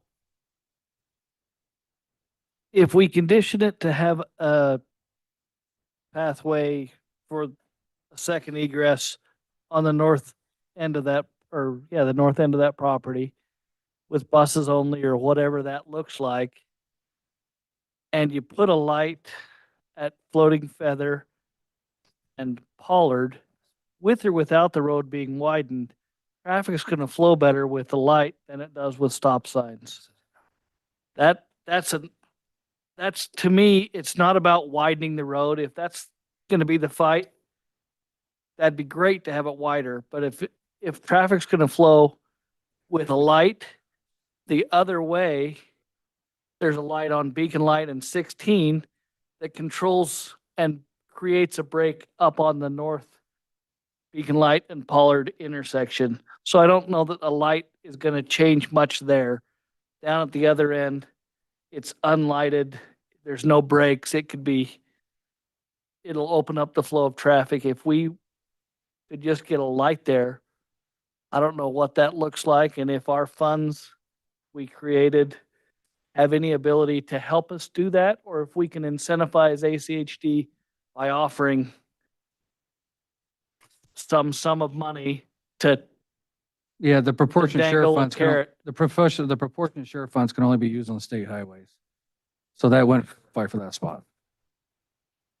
So, we could highway it for the day. but you could also look at, today's a highway, but you can also, I'm just thinking this, talking about through what he's talking about, you know, you have that one-way entrance out. When elementary comes out, it's all right out and goes to that light and flows out, right? I mean, I think that's good too. I mean, you can do all sorts of ways to flow that traffic in and out of there during those timeframes. Right. But it can't just flow at Pollard and the middle school junction. No, It's I'm got to talking- flow at, That's what I'm saying. We put the light in yeah, and you do right out traffic on the Pollard and flow them out. yeah. They come in one way, they flow out the other way and go out. They've and got they to can- flow by the cemetery Right. and make their turn. So anyway, any more questions or comments for the staff, for these guys, or do you guys want to respond to that? You remember everything that was said? Mr. Mayor, I do need some clarification on, there was some back and forth on roads and traffic directions. I'm not sure that I need absolute clarification now, but a little would help. So I think I missed the, I think we're talking, we want to have that secondary road come in right here on this project. I don't know, that other master plan shows that one of the entrances coming in that location anyway. Mr. Mayor. I know you're going to change that. I get We've that. sold part of that property anyhow to the most northern portion of that master plan that was put up, has been sold off to the development. On to the north. east side. No, I'm sorry, to the north. That's the subdivision. Part of, I didn't think that was, I thought, We don't have access currently to Beacon Light. no, That I'm is- not talking Beacon Light. Okay. No, I'm talking Pollard. I'm talking this goes up as a road, it comes out to Pollard. You have 3 different access points on Pollard that were going to be built in with the future developments, right? So we have that, we change the flow. If the buses come in this way, exit out this way, take a right and go out, right? You do that, you could get flow of traffic on that. You have, we put in there, that would put a light in at Floating Feather and Pollard, right? As part of this condition, right? You did it in CUNA. on Swan Falls High School, right? I think we could get it done here. Because this is a little more, I think, with ACHD, more congested than that ever was, to be honest with you, on that, when that was put in. And then we can work on getting that traffic in and out, and then that will work. And in reality, I think you get the high school or the middle school instead of everybody taking a left, they're gonna have to take a right and flow around, right? And come out of that complex, so we don't have situations like this where the double lanes are blocked up with traffic coming in and out, and you can't get in and out of that subdivisions up there. So Pollard, you guys are saying to force a right turn only, right? On So the they Pollard, couldn't go left. out of this complex right here, force a right turn only Right. during school, when schools starting and ending, when parents and stuff are coming in. Because when you get people are trying to take a left and no one's letting them out, well, you take a right, you get everybody out. They get out onto Floating Feather, they go Brandon, go down the Wing Road, whatever, and get back onto the northern side of the town if they have to, go down the Star Road and get out on that, or Plummer Road and get out that direction. Where are they turning around at? They're not turning around. They're coming in right here. Well, no, down like off of Pollard Road. What do you mean? So they're what? turning right out. And then going they're to Floating going Feather, Down to Floating Feather. taking a and then right, where? taking a right to get out at the Okay. light, And then what? go up Brandon, Oh, go up Wing Road and make a big loop. and make a loop if you have to. And it spreads out the traffic on that. You might need a roundabout at Plummer. Mr. later. Mayor, Yes, sir. may I ask our civil engineer and landscape architect to speak? He would really be the one redesigning, and he really needs to be the one to give the direct Sure. input on what this would mean. You in thought terms you were of getting out scot-free. our end of it. We pay him We to. pay him too. Mr. Mayor, council member, my name is Sean Connor, 406 East Shore Drive, Eagle, Idaho. Work with the land group, civil engineering, landscape architecture firm that's does the site plan for this. Putting in the second entrance to come in off Pollard and come down into a drop off seems like a reasonable approach to help alleviate the congestion of one way. To do a right out would be a tough thing because then there's going to be a staffing where you have to have like a flagger, I would assume, to do it at certain times of the day, in lieu of having a permanent right out only. Additionally, that would impact then the cross street neighborhood as everyone tries to enter out, left out. The intersection would probably have to be a right out for both crossroads, which would be an impact to the subdivision across the way. I can see that. But it's an option we can look at. I mean, you can take a look at that and see if it's even feasible. Yeah. I mean, the school district puts people out there that do crossing guards anyway. You can stand there and go right. I mean, I don't know. I mean, we have to look at that, right? Yeah. Or we could just put a stoplight there too. I mean, we already put a crossing beacon there, right? You put a stoplight in that location as well. I Close think there's a traffic. number of ways that you can look at that. I mean, I don't see it so much in the US, but I've traveled pretty extensively and see it in other countries where, let's say this becomes a 3-lane road. In the morning, you can have 2 of those lanes go in one direction. In the afternoon, you can have 2 of those lanes in the other direction and have mechanical and lights. And there's all kinds of things that you can do to help facilitate a ride out in the morning and say just a left out in the evening.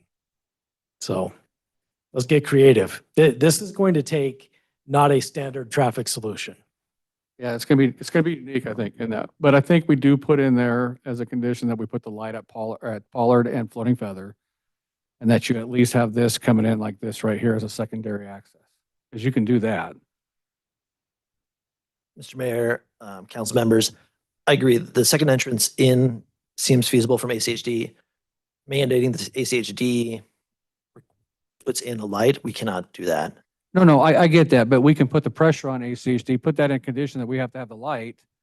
That forces ACHD's hand to get a light done, whether it's a combination of ACHD and the school district on paying for it, or City of Star somehow contributing. I don't know what that looks like to get that done.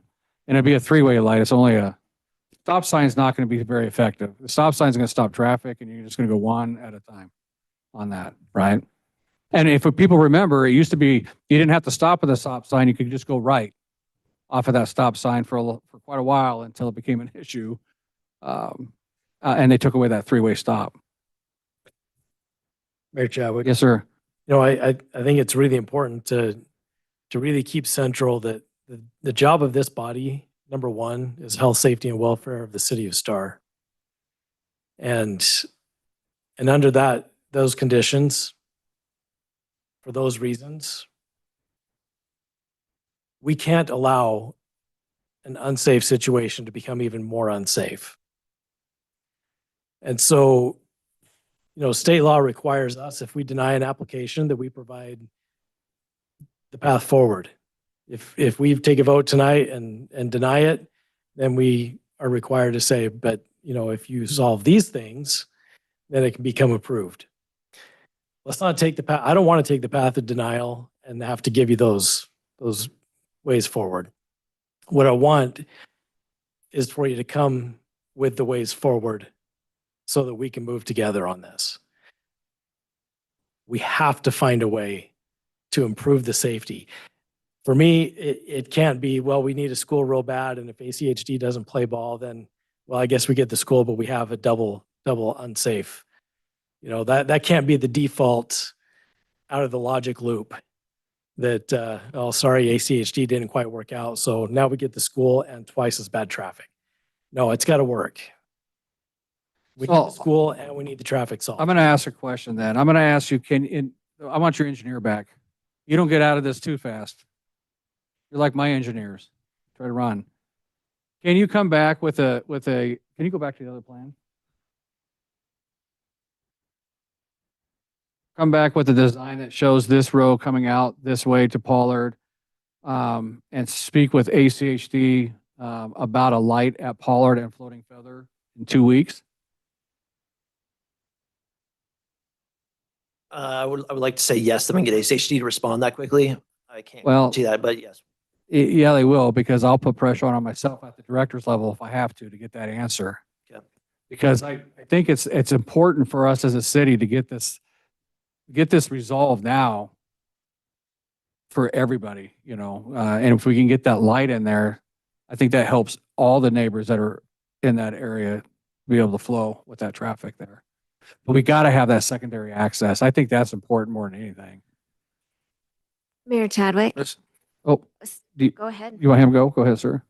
Mr. Mayor and honorable council members, we will certainly do our part to design, at least in concept, what you're asking. I'm not sure that our engineers would have time to engineer that. Oh, no, in but it's terms a of concept. survey thing, and a right. Yeah. It's a concept deal to show it concept. what it looks like. And to your point about ACHD, getting them to act is going to take you and us. And then I can't guarantee that I'm coming here in 2 weeks with a lot of answers for them. It is hard to put us responsible for another agency's actions. No, I understand that, but if we don't give a date and some direction, then it doesn't happen. Absolutely. So we can put the pressure on them from your level, from our level. The citizens can get involved with this too, because I will give you the ACHD commissioner's contact information for us that will help with that. And she happens to be the president of the board this year, so she has a little bit more pull this year on that to help us with that concept. You know, I mean, you get the citizens to help you on getting that direction done. I think we can get it pushed. I think we give it a shot, I guess. What's the worst? You table it again for another 2 weeks until we get it? I mean, but at least it gives us that 2 week threshold to say, hey, we're going to get this done. Thank you, Mayor. Because honestly, that's where they're going anyway. The conversation, I've been up here long enough knowing these guys that they want a resolution of this before we can move forward. And I want to move forward with this. And I think that's just the right thing to do, is just look at it in a couple of weeks and work with ACHD and see this concept with that new road going out. The engineering part, that could come during your construction side of that. Right. So, The opportunity to make the difference is now, and we're all interested in the project. There's no doubt about that. We'd like to see our kids taught in our town. I've got a 30-year-old that's still waiting for a high school to be built here that started in kindergarten in Star Elementary. That's not going to happen apparently, but maybe his child can go there. So we want more schools. Let's figure out how to fix the traffic problems that are created because of it, is all. So would you be open to that, to do a 2-week tabling on this, to get those Absolutely, Mr. answers? Mayor. Okay. And I just want the public to understand and know that it's not a new public hearing for everything. It's just on the items that are presented at that time. So everybody's aware of that. It's not rehashing everything else. It's just those items that we're dealing with, which is the traffic, the road going out and the road at Floating Feather and Pollard. I'm going to go to sleep, but I'm going to be dreaming Pollard tonight, I think. So, Mayor Chadwick. Councilwoman? I am, like regarding the buses and the, like that other entry, I guess I would encourage, like, I'm not convinced that that is the solution. If we're limiting that access or that road to just buses. So I guess I would maybe ask the applicant to, I don't know, if we have something like, I don't know, however many buses, like, or maybe it does, maybe that will help alleviate it. But I just, Let them draw it out and bring it in Yeah. and look at it, and then we could have the discussion. on it. so maybe be open to not limiting it just to buses, but also, parent drop off, parent travel cars. I think you could do a 2-lane road where one goes to the bus stop and the other ones go in and drop off. I mean, there's a lot of options for that, so. Mayor Chadwick. No, not till the next hearing. So 2 things, one to follow onto that. For the applicant, what I'd like to see coming back next time as well, is a rationalization between what was given 9 years ago, which is we'll bus every student, and what you said tonight, which is everybody within a mile and a half can walk. Let's get some numbers. Who's walking and who's being bused, and how can you get closer to what was represented and promised to the citizens of Star 9 years ago? Because it wasn't, you didn't build a walkable school. And so for those reasons, I think you really need to look at, maybe we need more busing around this school to address some of these issues. And look, I'm not the expert. I don't know the solution. All I know is what was told and what has happened are 2 different things. And we've heard more and more tonight that, you can't force parents not to drive their kids. Well, if we're saying for a 1.5 mile radius around this school, you don't have a bus, we are forcing parents to drive their kids. So let's at least give them the options. Second thing, and this is completely off topic from where we've been, but related. West Ada School District came to the city of Star and said, you need to start paying us for use of your rec center and your buildings after hours. I'm working on that already. Just so you're aware that there's an agreement being worked on right now to waive those fees.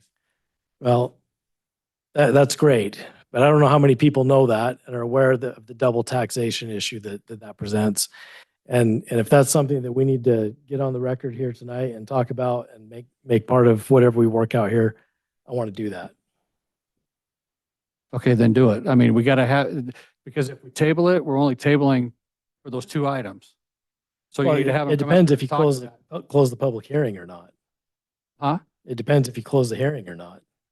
We haven't closed the hearing. Well, I'll be closing the hearing so you can make a motion to table this thing. And the hearing will only be open for those 2 items there. Or we can table and leave the hearing open.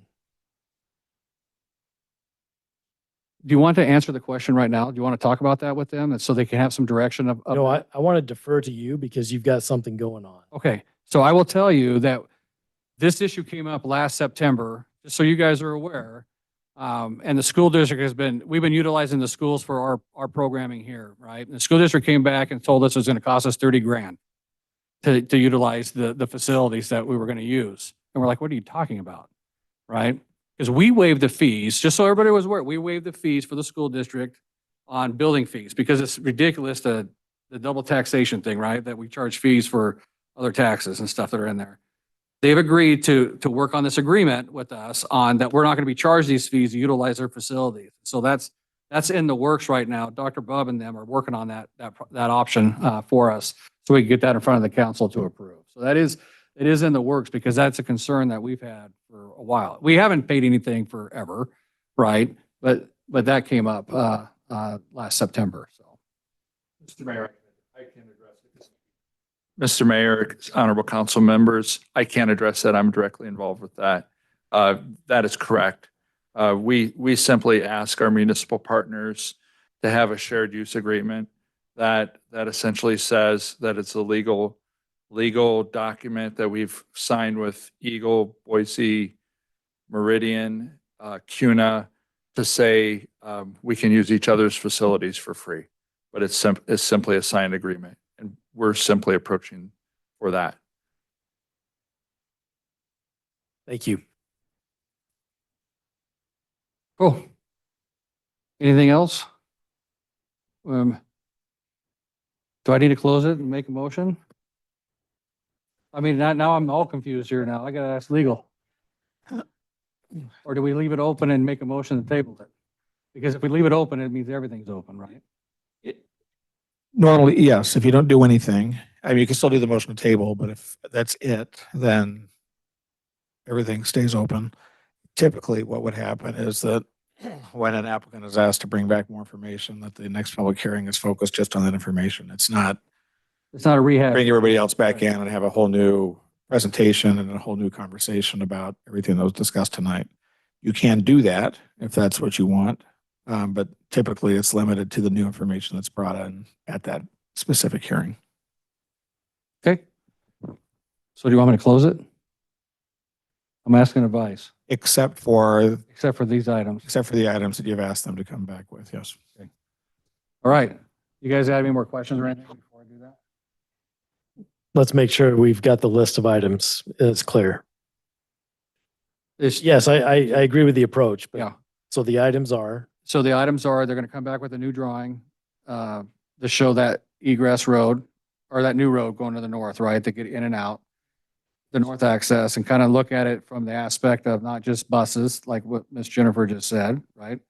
And also the light at Floating Feather and Pollard, getting a light put in there at the time of this project right here with ACHD, and that's where it's going to take us and the citizens probably to push that a little bit. Is that clear? I want to make sure I got everything. Okay. Okay. Mayor Chadwick. Councilwoman? So we should expect to have the ACHD, like their response by then? Well, we're going to try. So we're going to try to get that response. We could always table it out again if we're not getting that response. Okay. So you put a date on that, we make some pressure and put some pressure on them with that. John, anything else? Can I add one thing, Mr. Mayor? When the applicant goes back and talks to ACHD, could they possibly look at this intersection right here that I'm circling to stripe that as a clear zone? Well, I'm going to talk to them about the clear zones all the way down that. Yeah, but especially there, that would help the folks over here. But the clear zone is, we see them, they put those boxes. It says do not block and they sign it. It would at least give the police the ability to enforce it. So just. I mean, I want that done now, not at the time of the schools being built. No, but have them ask ACHD Oh, if they yeah. do that. I'm going to ask that question already. So, yeah. That's it. That's all I had. Yeah. So, okay. All right. So it's 9:13. 9:13. I'm going to close the public hearing except for the items that we spoke about, and I'll move on to council deliberations or motion Mayor Chadwick, or emotion. Yes. move that we table this application for 2 weeks, to come back, was that the 18th of February? Yep.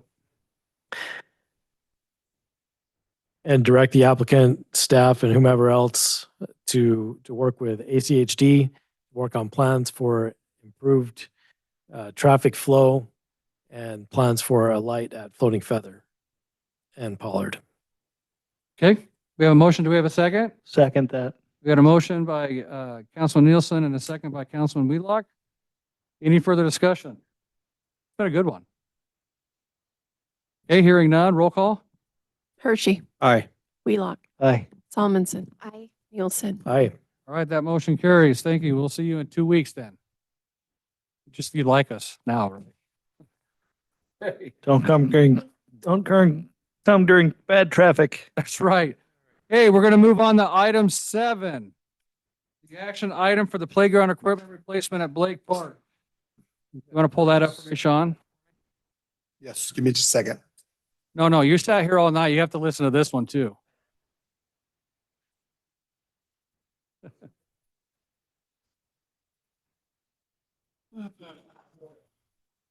I got a lot of stuff up. You lost it? I got a lot of stuff up. Give me Oh. a second. Okay, hang on one sec. Sean's going to pull it up for me here.